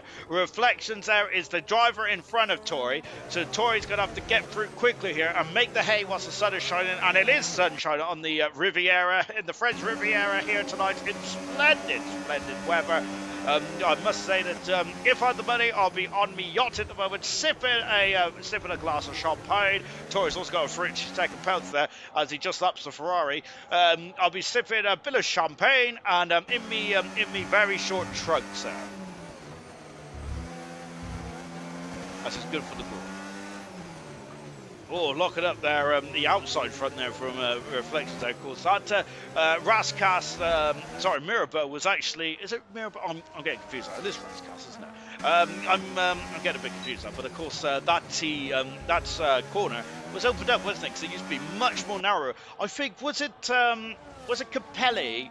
Ivan Capelli, was it Capello? No, that's the England manager. Ivan Capelli got stuck kind of on a bit of a slant there, didn't he? Somehow mounted the barrier, didn't he, in 1992, I should say. And of course, sadly, Capelli's one and only season with Ferrari. I think he only had 14 starts for Ferrari as well, didn't he?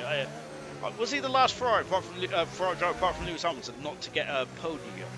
Maybe, potentially. I know that Badder didn't get a podium either, but that's really unfair. I know that Fisichella either, but those drivers only had a couple of races, didn't they? And that pretty horrific 2009 Ferrari. But having said that, Kimi Räikkönen with that 2009 Ferrari has reflections all over the gearbox there, and really got caught a bit short there, didn't he? On the back of Reflections. And goodness gracious me, Reflections there, he did do anything wrong there, Reflections, but because it's just the tyre life, isn't it? It's so, there is a big difference between the tyres, isn't there, between Reflections and Tori here, and goodness me. I think Tori's going to have to come in again because we're just over half distance in this race there. Whether he's got enough mediums or not remains to be seen there. Maybe this attacking strategy is too aggressive from Tori's point of view. That might be why Favre has actually gone on softs, you know. Favre may have thought, actually, let's have a short stint on soft tyres then. And he's now making his way through the traffic then because he's got past Riley, or he had got past Riley, but I think he must have shot the Seafront chicane, or the New Valley chicane there, and Riley is back through. So I think that Favre trying to use those soft tyres as a advantage, but unfortunately that's not helped him. Back with this battle here then, Tori and Reflection. So Tori going for the aggressive strategy, going in the pits, going for the undercut, but because of this, he is now stuck in traffic again then. Remember, he was stuck behind Kieran for several laps, and now he's stuck behind Reflections as well then. Of course, there's nothing wrong with that for Reflections or for Kieran. Remember that they are racing out there, aren't they? It's not after you, Squire. This is very important for the outcome of the Grand Prix, very important for the outcome of the World Championship as well, of course, there. So you cannot rest on your laurels in this one. I don't know where rest on your laurels come from, but there you go. I'm not going to speak about Vestiaire too much because I don't want to give him the commentator's curse, but let's just, one line, perfect. He's been absolutely brilliant in this race, hasn't he? He's been superb indeed there, has Vestiaire, but he's still got a long way to go. We're just over half distance in this one. Lap 42 out of 78 here in the event league then, as we power up Beau Rivage once again. And of course, Marquis, who is now back in combat there with the Alpine driver. And I think that Marquis would like that fifth position back. There's a McLaren in front of us, Ghost, and that's Vintage, who's a lap down, who is on a very old 23 lap hard tyres. Knowlesy has done 34 laps on those hard tyres. That's the longest stint out of anyone so far for Knowlesy. So Knowlesy, I think, knows the game here. Of course, we all know the game. We ever played F1 24. Nope, I don't know the game because we're on 20. I'm on 24 instead of 25. We're playing F1 25 here now, so everyone knows the game. Into the pits comes Farf. So Farf is on up with those soft tyres now. So let's see what Farf is going to go on then. As the Aston Martin mechanics are just about to go to work, Farf stops it. Stops it. It's like goes onto those new hard tyres. So that is perfect for Farf. He's now going to go to the end of the race. What isn't perfect for Farf, though, he's going to come up behind Knowlesy, and he's going to Knowlesy on very old 35 lap tyres. It ain't going to be. It's not too easy to overtake, is it? Around Monaco, but even so, even with that tyre offset, yellow flags. What's happened? There's a Williams, I think, in the wall. It's a Markey off the circle into back there, and has he got damage? No, I think he's okay then. Whether there's no visible damage for the Williams driver, but whether that is, we'll come back to that because look at this as they go down the Beauvais, and Tory is through, passes reflections, and once again 2 action points come along at once, but Tory is through and he's being bold, brave and beautiful tonight, is Tory. But whether that is going to come and help him later on then, because I feel at the moment he's going to have to make an extra stop compared to his rivals. And at the moment then, the Delta, and that's a McLaren off end as, oh dear, he's got to do a 3-point turn here, is Vintage there. As, I didn't see that, but I think he was set to track then. But to be fair, he was parked in the middle of the circuit. I'm sorry, Vintage. I may have dumped you into the stewards. I was shocked because I needed that. Farf's got a 3-second penalty then. Luckily, one of those stewards had a bit of a mare out there with penalties at the moment. It's Farf there, but Farf is trying to use those new medium tyres, hard tyres, to his advantage here. So just now watching reflections, he's just watching Tory walks off into the distance. So Kieran then has got to go. When I think it was 22 laps was the longest stint on the medium tyres, wasn't it? Well, I say that, that's an absolute boulder dash. That's an absolute lie. That's baloney. Equals is on 25 lap over medium tyres. There he is. No, yet. That's Tory. Equals then is on 25 lap over tyres. So Kieran is now going to be looking and seeing, as Riley's got a 3-second penalty. It's been a tough day for Riley, the championship leader, sadly. Kieran there is probably calculated now to get to the end there on those medium tyres. And of course, what is Equaz's pace? And sadly, he has dropped down the order, Equaz, as he hasn't had the out pace like the racing ball. It doesn't look too compliant to me. The only racing ball in this race, there are only 14 cars remain. Hats off to you for keeping with it. Out of the 22 to the side, we've had a couple of incidents there, of course, 2 retirements at this part of the circuit here. Legende and Liam doing basically a carbon copy of each other, crashing into the inside of the Armco. And then, of course, we also had Liam having technical gremlins, similar to Hamilton in 2007 of Brazil, where he couldn't select a gear. Liam, unfortunately, couldn't select the session there, and was unfortunately in cruise control, basically. And dropped all the way down to, I think it was 11th or 12th there. He has recovered to 10th as Liam, but as Lewis, but that's unfortunate. And of course, we've also just seen that Markey. I'm not sure if he had a glance and blow at the barrier or not then, but if he went to back, well, he's just at the exit to back there, where he's sitting recovering. But even so, that wouldn't have been too healthy there. Not as healthy as Fisichella, because didn't Fisichella like flip over there when was it Sato's Honda engine expired in his BAR, and then caused a bit of a smoke screen. And then Fisichella, I think it was Fisichella or Kufon, went over the back of each other, didn't they? Stars got a 3-second penalty, unfortunately. So the majority of the field now have penalties then, but at the moment the field is quite relatively spread out here. I've got a calendar notification. Oh, I've got to put my beard stuff on. Good something. I've got the beard stuff. I'm trying to grow a beard, but it's not going well. I'm still trying to start puberty, to be honest. Out of the pits now comes Marsky. Sadly, I'm a 35-year-old man, and I'm still waiting for my growth spurt. I'm still waiting for my first hair to come out of my chin. Unfortunately, it's not going too well, is it? There? But I've got some beard stuff. I don't know what it's called there, but it's a bit of oil where I just rub on my face. Steady. and that's about it. It hasn't worked, to be honest, and I must admit I forgot to do it yesterday and the day before, which is probably why it ain't working, because I'm not doing it continuously. This is why I couldn't be. This is why I probably can't be. You know, was it like one of these models there where you have to like do all these face stuff and all that kind of stuff? I couldn't do that. And again, I wouldn't mind doing the catwalk actually. And of course, talking of catwalk, of course, Monaco is probably one of the best places to talk about that, because the F1 drivers do that catwalk, don't they? Knowlesy is lost out to Farfare. Farfar on fresh medium tyres, and his next target is actually Knowles' teammate Kieran, who is going to be keeping an eye on that Alpine. But I think after that, Farfar does have Marsky 7 seconds on the road. On board with Riley, as we mentioned, the championship leader. Oh, goodness me, that Mercedes not wanting to turn into the second part of the swimming pool there. He has in front of us Hungry Styles, and he's just picked up a penalty a couple of laps ago. Out of Noakes as well then for Riley. That is about 1.6 seconds within. Of course, he's just outside DRS then, but as we mentioned already, DRS is not a factor around here. Well, I say it's not a factor. It's not as a big factor as many other places then on the F1 calendar.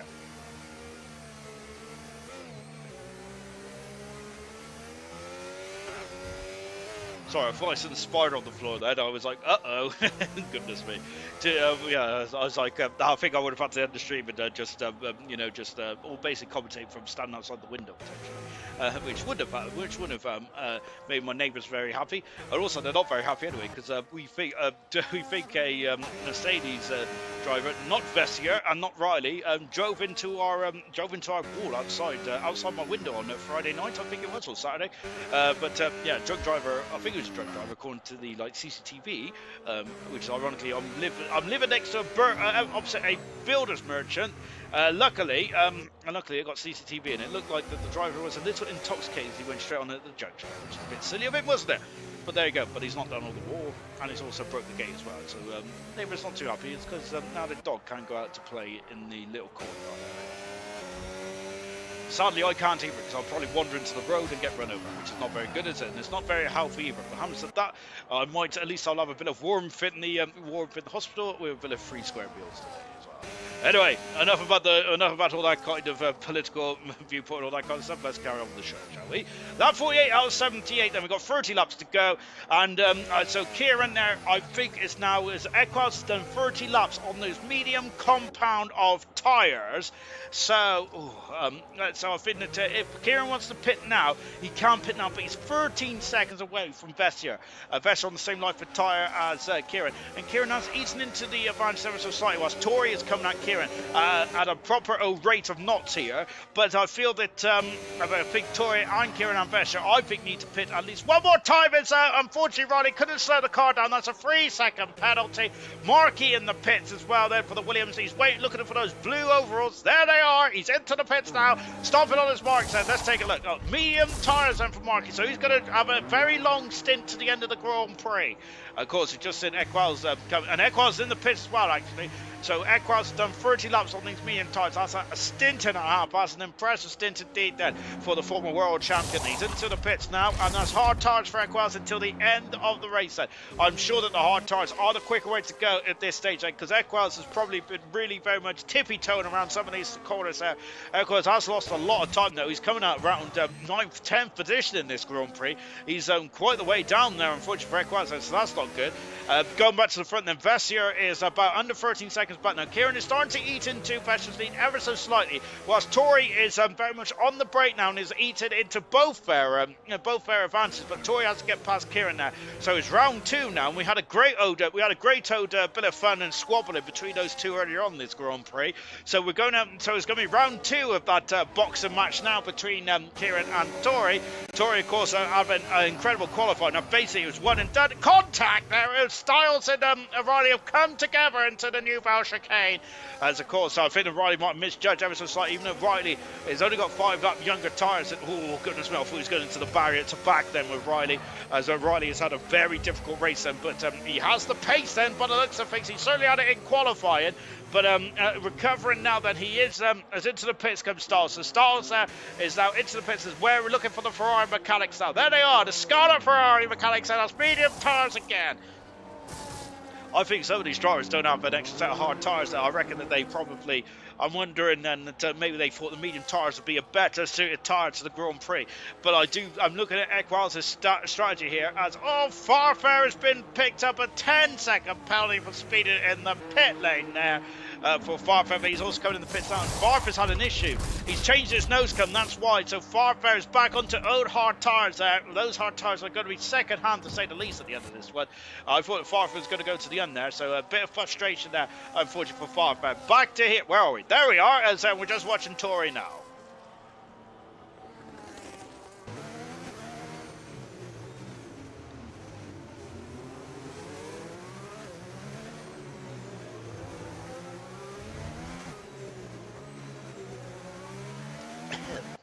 So Tori is now almost within a second of Kieran there, and the gap has come down to another 8 seconds since we last checked in with the race leaders. The gap is now down to 11.2 seconds as we go over the New Val chicane. Knowlesy is coming right behind Farfen, which is never a good place to stand behind Farf, isn't it? I'm sure that Knowlesy might feel the winds of change on his cheeks there. Into the pits comes Bestia. As of course, I think Farf is a very gassy man, isn't he? Into the pits now comes Bestia, the race leader who has not put a tyre wrong, has he? He has been superb. He will lose the lead then as Kieran is extending the stint, and yellow flag. Oh, Farf has got into the wall, and on the New Val chicane then, is that going to be a VSC? Far out of the Grand Prix, and I'm wondering if he's hit the inside barrier there and is out of the race. There's no VSC, so that could have been costly for Vessier. Now, if I was a safety car or a VSC from Vessier's point of view, he would have still he would have got the lead, I think, still. But that very difficult stint that he's just been a part of would have just wiped out his advantage there. So that might have been a bit of frustration there for Vessier. But he's all fine and dandy. But far out of the Grand Prix, sadly. And there's not far, to be fair to Farf, there's not far skill. No, I don't know what am I trying to say. Is this not far speciality, because Farf is more is of course more used to the half distance format, so of course where he do 50% races instead of 100%. This is very much a different skill set, isn't it, for some drivers? And drivers that do thrive on this level there, the likes of Kieran, the likes of Vessier. Well, Vessier, I think Vessier's been thriving on both the 50 and 100% races in recent seasons. He's been superb, especially this season. He's been magnificent. Same with Riley as well. R2 was very much a 100%er when he first came in this one, but I think he's started to really thrive in bronze there, and of course he's been very good in silver over the years as well. But Vessier is now going to go to the end of the race, so Kieran there is going to try to extend this stint then. I think that he's probably going to think about coming in the next couple of laps or so then before... Oh, that's contact there into Mirabeau there, so that's not ideal for Tori, unfortunately. So hopefully he hasn't picked up a puncture or suspension damage, otherwise that'll be curtains for Tori. Tori also would probably be a bit horrified to see how close that Vessier is behind him, as this aggressive pit stop strategy has not really helped him at all. Getting through the traffic has been a bit difficult for Tori, unfortunately. We're down to 13 runners and riders, and it's been this part of the circuit here, as there's Vessier in the background there, as we just had a long shot of Tori. This part of the circuit here has been quite difficult, as Riley has got a 10-second penalty as well, as Farf is a trendsetter, but I think that's not the trend that drivers want to be, and that's another bump with the barrier there from Tori. He's pushing, isn't he? If he just can't catch up, he's really in the dirty air now, the kick Sauber. Farf is a trendsetter, but I don't think that's a trend that drivers will want to be following there. Vessier's got the fast side of the race, and he's really flying on those hard tires, so we should comfortably get him to the end of the race there. Whilst Vessier is very much, of course, Riley was flying the flag. Whoa! As Tori, I said is that one too many bumps to the barrier for Tori? Has he damaged the tyres? Has he damaged the suspension of the Alpine? The Alpine is not looking very compliant anymore in the as we come into the latter stage of this Monaco Grand Prix. Knowles got a penalty as well, unfortunately, as of course, as we come into very much the difficult part of the race for the drivers in terms of concentration. This is very much where you got to really be fully focused. So you've got to be focused at every inch of this circuit, haven't you? Well, Tori does. I reckon that might have just. I reckon that he might have just had a bit of a wobbly lap then, and is now trying to get back on it because he's now starting to gain on Kieran once again. The gap is down by another couple of tenths of a second. The question I've got is Tori going to try? Is he going to try and pass him now, or is he going to maybe go for an undercut for Kieran? He's staying out then. Has Tori got the facilities for that? Has he got any new tyres there for any new medium or hard tyres? Can Tori have another set of medium tyres and now go for a quicker set to the end of the race, which means he would have done an extra stop compared to his rivals? Or can he eke these tyres out and do another? Well, I think that we've only ever seen 30 laps done on these medium tyres, and that is a big ask indeed. And I know about a big ask. I mean, goodness me. Oh, who's that looking at? I think that was our race leader locking up with Kieran, and he went in deep there, and that's not gonna help him at all. And Vessier is catching the gap. It's now down to 2.5 seconds. Vessier is flying out there, and he's really setting the track alight out there in that Mercedes. He has been cream of the crop here tonight, has Vessier. He's been superb stuff indeed. That is into the pits, comes Archie beat 25 laps on the medium tyres there, stopping on his marks there, and he's now it's going to be a shorter stint to the end of the Grand Prix now, ever so slightly there for Archie beat, but he'll be staying on the medium tyres there, as the McLaren are very nicely getting out of the way there. So good stuff indeed there. Of course they do ghost, but even so, it's still very much throws you off, doesn't it? It blocks your sight, doesn't it? Where you just try to look to see where you're pitting, where you're braking, I should say. Tory still doesn't come in the pits there. I'm wondering then, I'm feeling this might be a perfect time for Tory to pit, because I feel because Tory is not going to get those medium tyres in the race. I do not believe. Maybe he wants to pit a lap before Kieran then to go in the pits, go for an undercut. The question I've got is, and I'm wondering though, haven't said that then, maybe I'm jumping the gun here, because into the pits now comes Reflections, also going on the medium tyres to the end of the Grand Prix is the defender world champion. He comes out now. I'm wondering if Tory's not going to come in the pits yet, because he's waiting for these drivers here to pit. And now I think he's got a pit stop window over himself and Reflection. So now is the time for Kieran and maybe Tory to come in the pits. They did not want to be caught up behind Reflections or Markey and cost themselves time in this race, because that could be crucial then. As look, there is Reflections coming out now. The gap is about 29 seconds. So as you can see now, the top three, very similar to the Monaco Grand Prix in 2011, I should say, whereas a battle between Vettel, between Alonso, between Jenson Button, and of course, before that red flag came out and spilled the end to what was very intense affair, wasn't there? As there were questions whether Vettel could get those tyres at the end of the race. He was on the super softs at the time, wasn't he? But unfortunately, the red flag kind of stopped that for us. Oh, so Kieran was the driver that was waiting for Reflection marks to come to the pit. So Kieran's done 27 laps on those hard tyres. He's surely going to go medium, is he? Let's take a look then what Kieran's going to do. He's in the pits now, box and stop. He is on the medium tyres out to the end of the Grand Prix. I'm wondering if Tory's been caught flat-footed here potentially there. Maybe he should have come in the pits this lap, but having said that, I do not know. Maybe Tory will be able to get to the end of the Grand Prix. Also, Vintage is out of the pits there. Fresh on the boots to the end of the Grand Prix. So Kieran is about 17 seconds a pit stop behind these two here. I think Tory needs to come to the end of the race. Because surely Tory is not going to go another 20 odd laps in this one. That's how we've got about 22 laps to go in this one. I don't think Tory's going to be able to do another 20 laps on those medium tyres, because he's going to have to do the double the stint he's doing already on those tyres. So Tory is going to have to come in the pits unless he's waiting for VSC, unless he's waiting for some action behind him. In this race, anything can happen, of course. So there is certainly nothing is certain in the Monaco Grand Prix, but. He stays out there. This is going to hurt Vessier, and I'm wondering now if this might be the first time in this race where Vessier is probably going to be feeling a bit under pressure here. Look at this, so he's pushing him out of Sainte Devote, and he's going a Beau Rivage now, and he's all over the Alpine here. As they now come into Casino Square, Vessier on a look up the inside, as Kieran has taken a second, more than a second out of him on this lap already. Now this is the time where Vessier has been absolutely superb in this one, but now then is the time, not the time for panic then, but it's going to be difficult not to panic with the hard charging Kieran, and who had I think 7 Grand Prix wins last season, didn't he? In a rapid turn of events there for Kieran there. So just watching Equals all over the gearbox of Marsky, and then of course Equals there, who is on the hard tyres in the Grand Prix, but going on the medium tyres for 30 laps. I think was a mistake, and look at this as we go down into the contact between the two race leaders there, as Tory and Vessier going on the inside. Then Tory slams the door shut there, and Kieran has found another 2 seconds out. He's on the medium tyres. This is where Vessier needed to be extended. There's a Ferrari of Basham also there as well. I think it was Basham, by the way.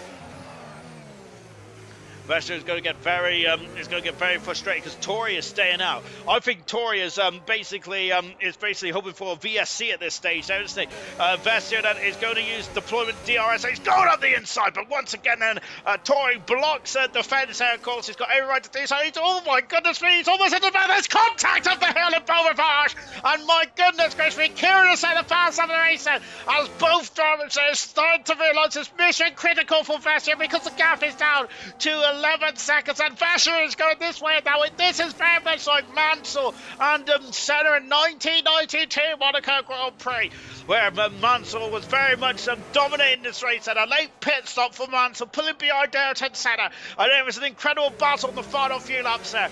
Tori then is Tori, who's very much on a different strategy at the moment, and it's all over the gearbox of Tori. Once again, then Vassar's got on the inside. Tori has left the door open. Contact again there, and once again they're nudging the barrier. Incredible stuff indeed then. Oh, absolutely mega. You'll see, well, you didn't see it in the back of you would have seen that green kicks over. Langston, evening to you. Hope you're well. Should rename 100 to Tier 4 next season to get new drivers involved. And the Tier for me to win, says Real Ashton. We used to have a Tier 4. We used to have a Tier 4, we called it Cobalt, didn't we? We had it for 2 seasons, I think, before he then merged to another league. Vassar on the outside, Tori on the inside, and he's through! Magnificent! That was it, and that could be the race win right there for Vassar, and goodness me, he has soaked up the pressure incredibly well. And Tori, of course, didn't make it easy for him, but what a manoeuvre for Vassar. Vassar assumed that Kieran was coming at him at a right-hand rate and not so. Vassar had to get the job done. There's been some splendid manoeuvres here tonight in Monaco, and Vassar is driven absolutely sublime in this one. Absolutely fantastic for Vassar, and mega stuff indeed. And of course, he has no pounds either then, so even if Kieran did catch up, he still have had to pass. But with those medium tyres there, it would have been, I think it would have been too risky, wouldn't it? And Vassar needed to get the job done. He has got the job done. Splendid stuff indeed there. Great driving. Equals then all over the gearbox now of Marsky. Marsky done 13-14 laps on those medium tyres there. I think the Marsky... can he eke them up to the end? Oh, it's going to be very difficult indeed then. Kieran's gained 6.5 seconds, so says Ginner. As now Tori's in the pits, and so Tori has has really put pressure on Vassar. Now he's pitted. He's on the soft tyres with 18 laps to go. That's going to be a stretch, isn't it, for the Alpine team now? But Tori making an extra stop, but Ginner is right. With the amount of time that Kieran's taken out of him on the medium tyres, Kieran is all of a sudden becoming a major factor in this outcome of this Monaco Grand Prix, which Vassar has been absolutely in control of right up till recently. Incredible stuff indeed in this one. Oh gosh. As he's Tori coming out just in front then, so that is crucial, just in front of Reflex. The question is whether Tori, that extra stop, that Tori did go for an aggressive strategy, which I absolutely love, but I think that this has come back to really bite Tori in the rear diffuser here, hasn't it? Because I feel that that extra stop is really costing. But those soft tyres, I don't think they're going to get to the end, but that's just me personally, and I have no idea about tyre life, fan, but I just feel that that's a stretch too far for soft tyres, but who knows? Who? Well, still behind Marsky, of course. So Marsky is trying to eat this strategy out on the medium tyres. At the moment, though, the tyre difference between the two drivers is not enough for Equals. Marsky's also got no pound zero. We're checking with penalties. We're about 10 laps to go then. So in a couple of laps time then, as we're on lap 61 out of 78. Hats off to all the drivers staying in this one. Let's take a quick check. Let's take a quick update on this the classification from this enthralling Monaco Grand Prix. It's been better than the real one, hasn't it, in the last couple of seasons.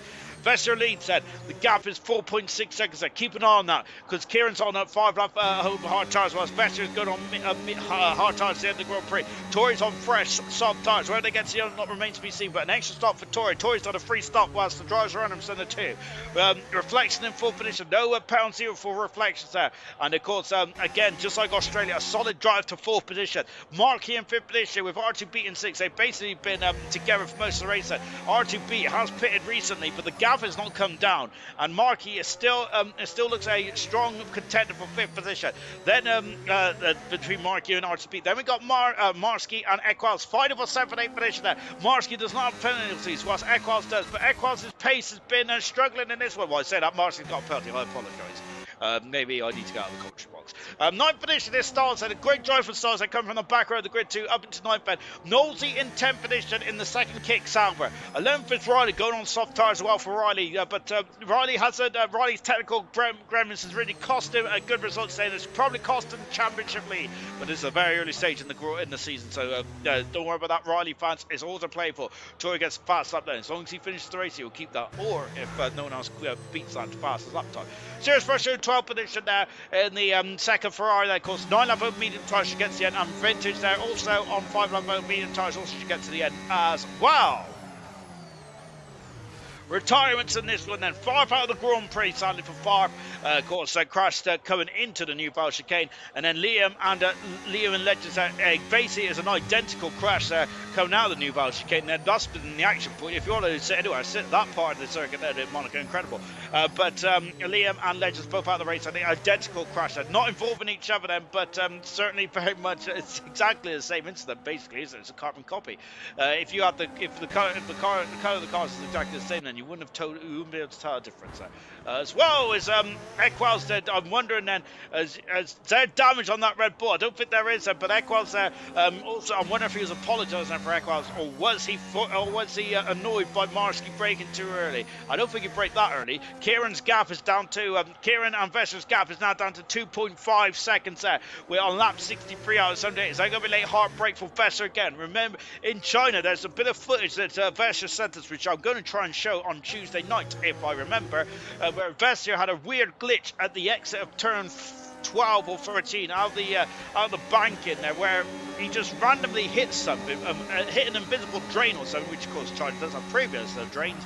Just as one Pablo Montoya in the 2005, which potentially cost McLaren constructors, maybe, but then again, I think it's too far gone anyway. But an invisible drain potentially hit that took Vettel out of the Grand Prix.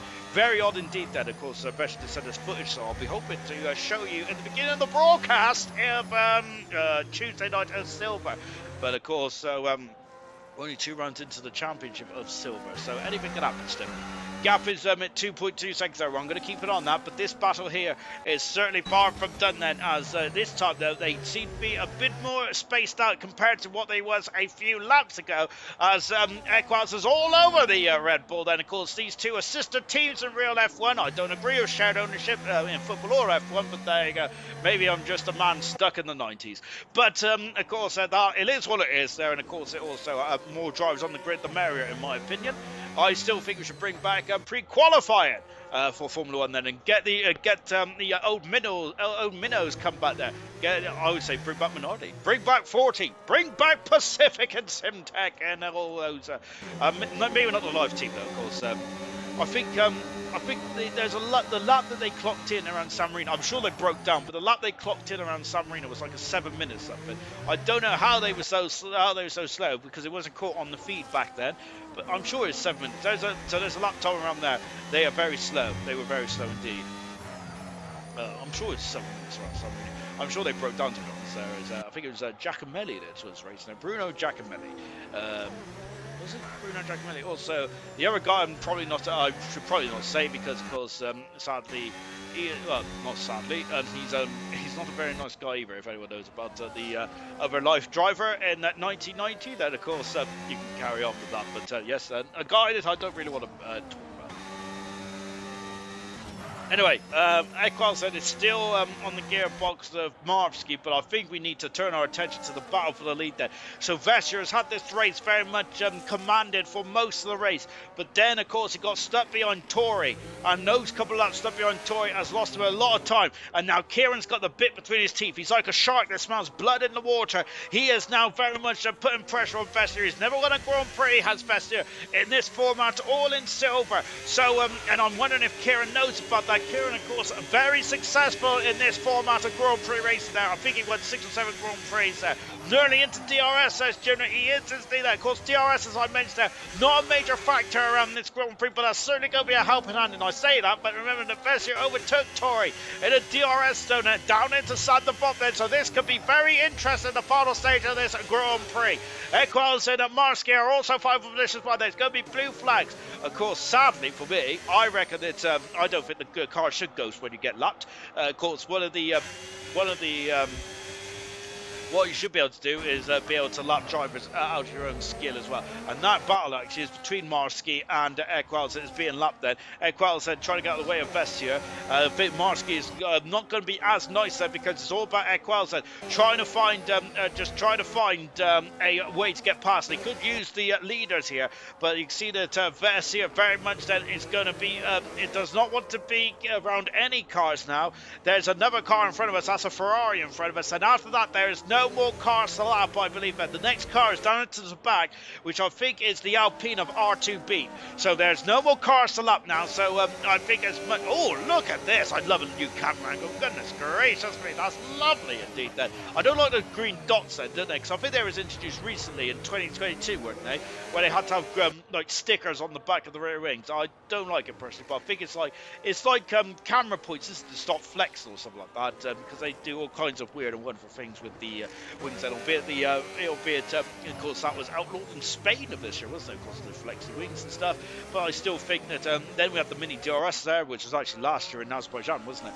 Luke Kieran is still stuck behind there. The Red Bull there, Marsky. Of course, they are ghosted, so it is easy to easier to lap them, but even so, it's very distracted. But Versha did take 4/10 of a second up, but Kieran has taken 6/10 of a second up, but Kieran has actually gained 4/10 of a second in the first sector alone. There he is, and that Dayglow green car is very much illuminating the front wings there, the wing mirrors of Vessier there. So Vessier is going to be very concerned. It's very difficult to spot. It's very difficult not to spot that bright green nose cone on the kick Sauber. My word, I think the Vessier would probably rather not see this at all, would he? But Kieran is absolutely flying then, isn't he, in his fast stint. Remember that Kieran went hard, and then medium. He saved his medium tires to the end of the race. And he was the only driver in the top gaggle of cars that was to do so. As Farf is left for session, and he's had enough of spectating. As Farf is now going to probably go and enjoy the rest of his evening. Then I'm very, very thankful for Farf to drive it here. It's like this is not a format of racing he likes then.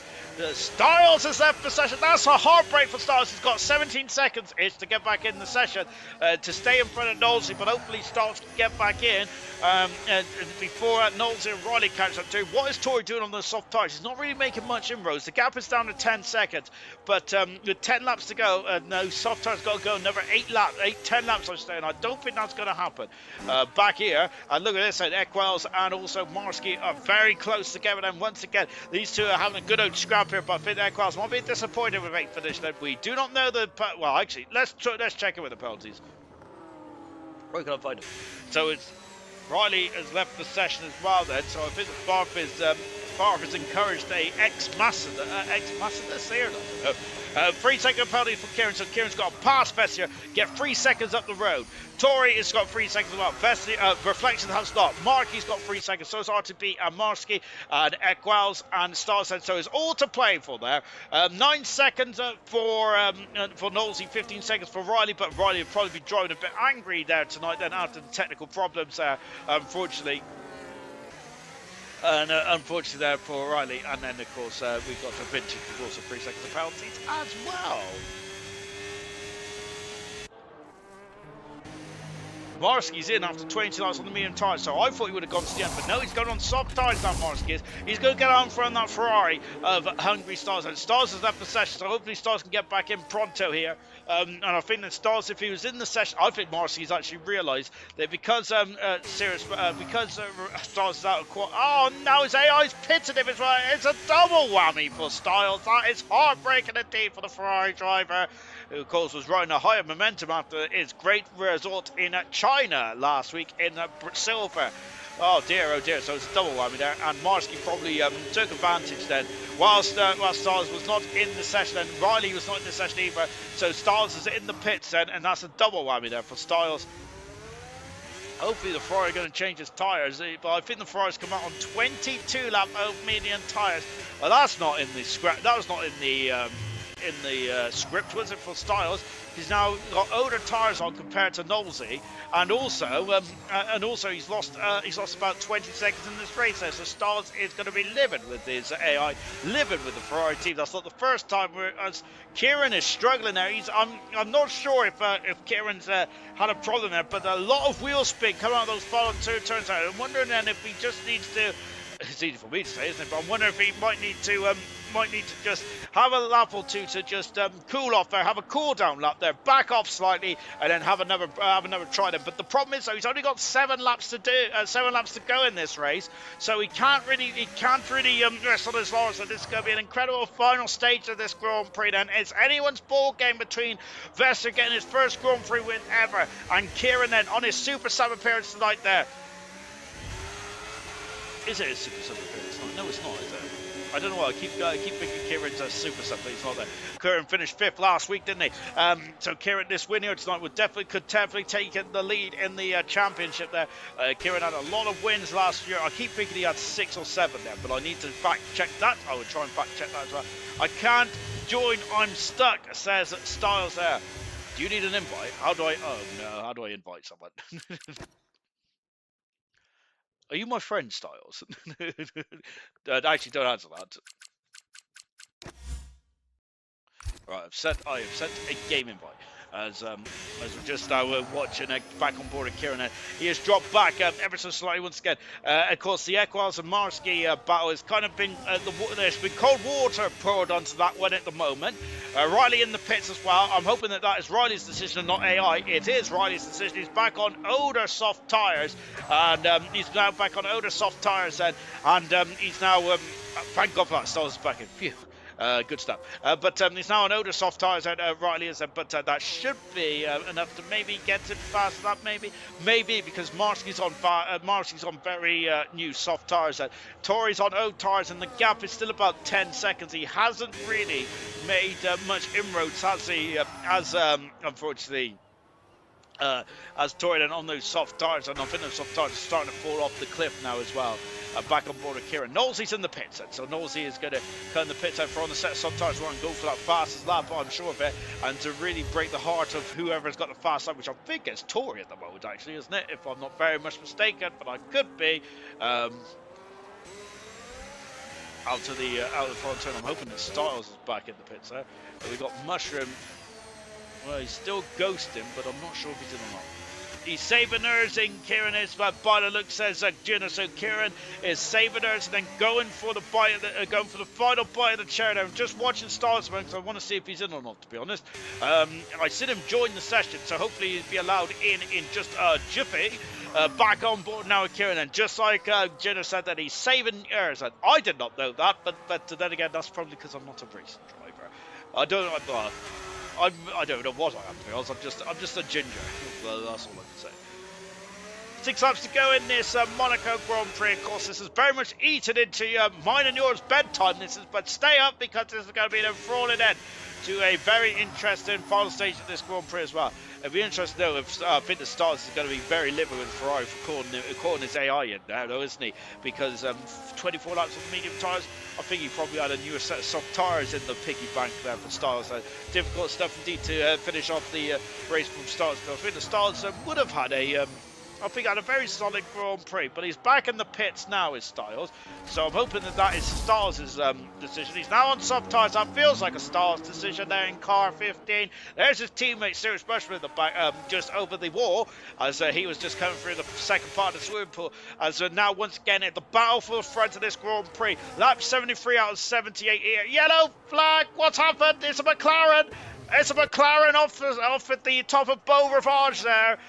No damage done there for Vintage, and those medium tires might be just coming to the end of their life there. As Sirius Bush there out right behind his teammate here.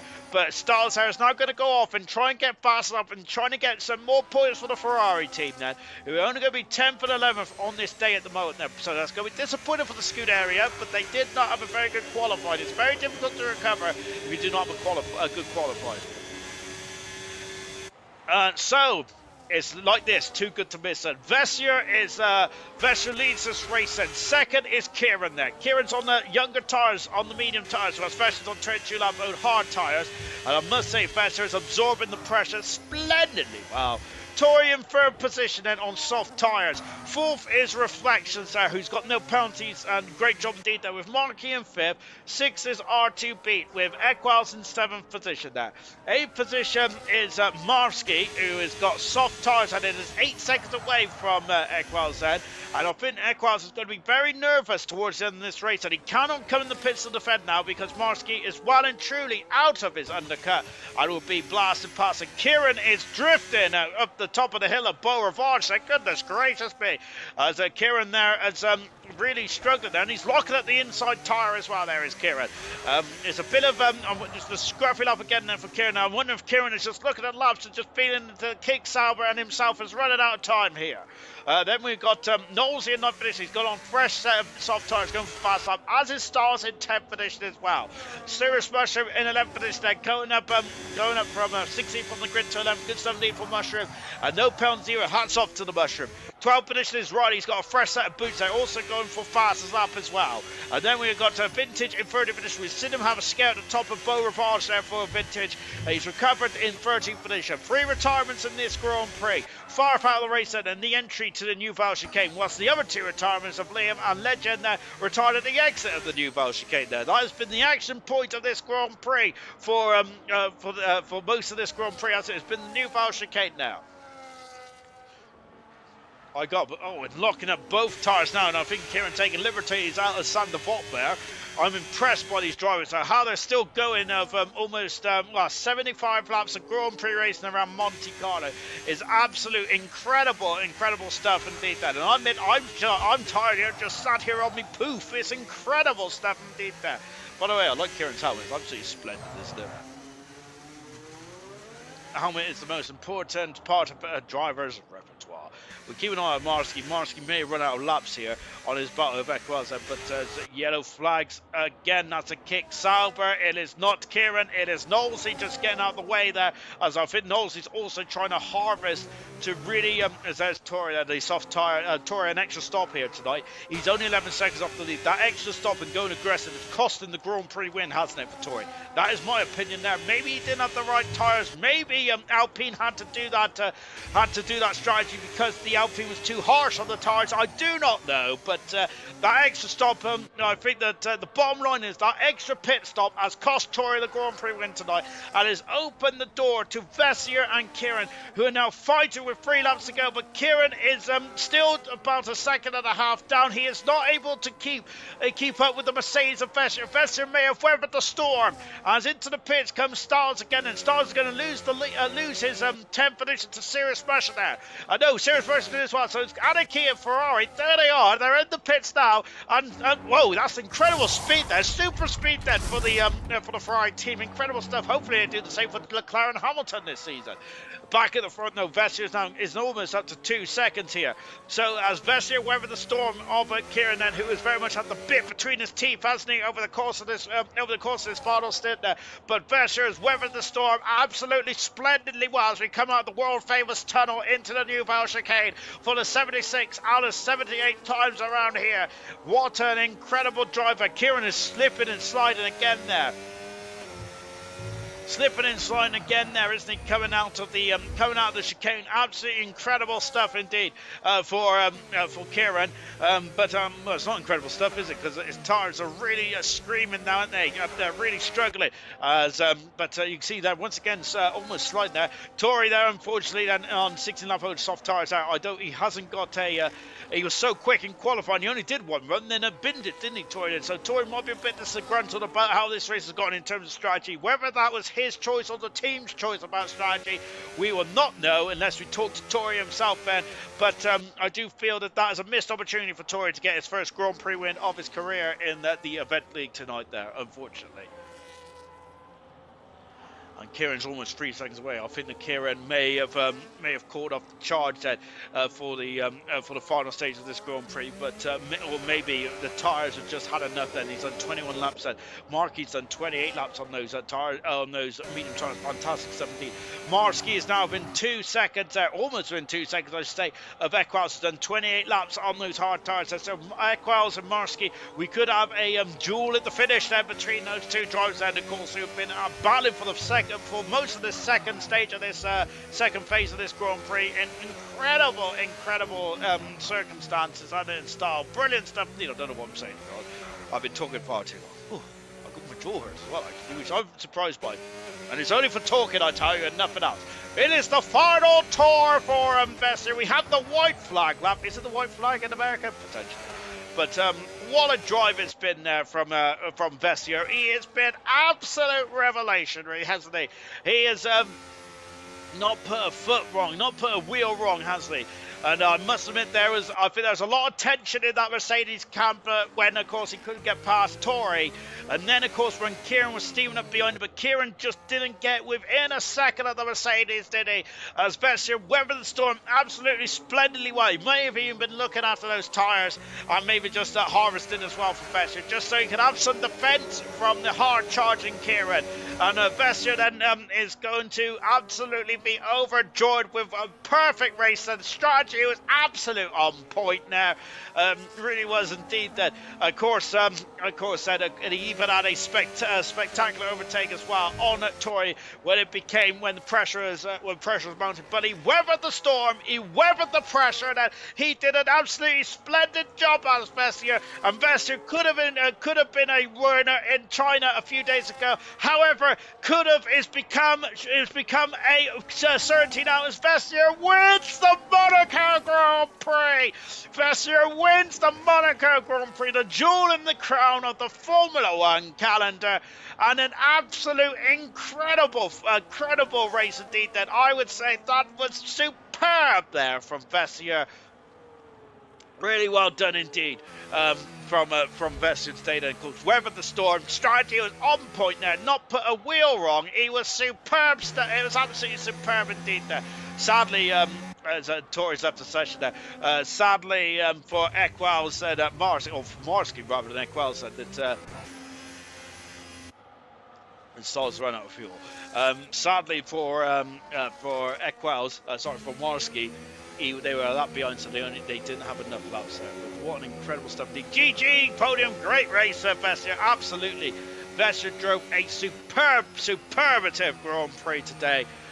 Mega stuff indeed there for Vessier today. Then, of course, hats off. What a Grand Prix win indeed then for Vessier. He's going to be absolutely overjoyed with this result then. Is this the first of many for Vessier? Now, of course, remember, Vessier was unlucky in China, but what a performance today, and he was very much commanding that race, and strategy was very much on point there. Mega job indeed there for Vessier. Kieran finishes second today, and Tori completes the podium there, but that extra stop for Tori may have cost him the win today then, so strategy was not the strategy was not on point for Alpine, unfortunately. Let's take a final look at the classification then from what has been a very incredible Monaco Grand Prix.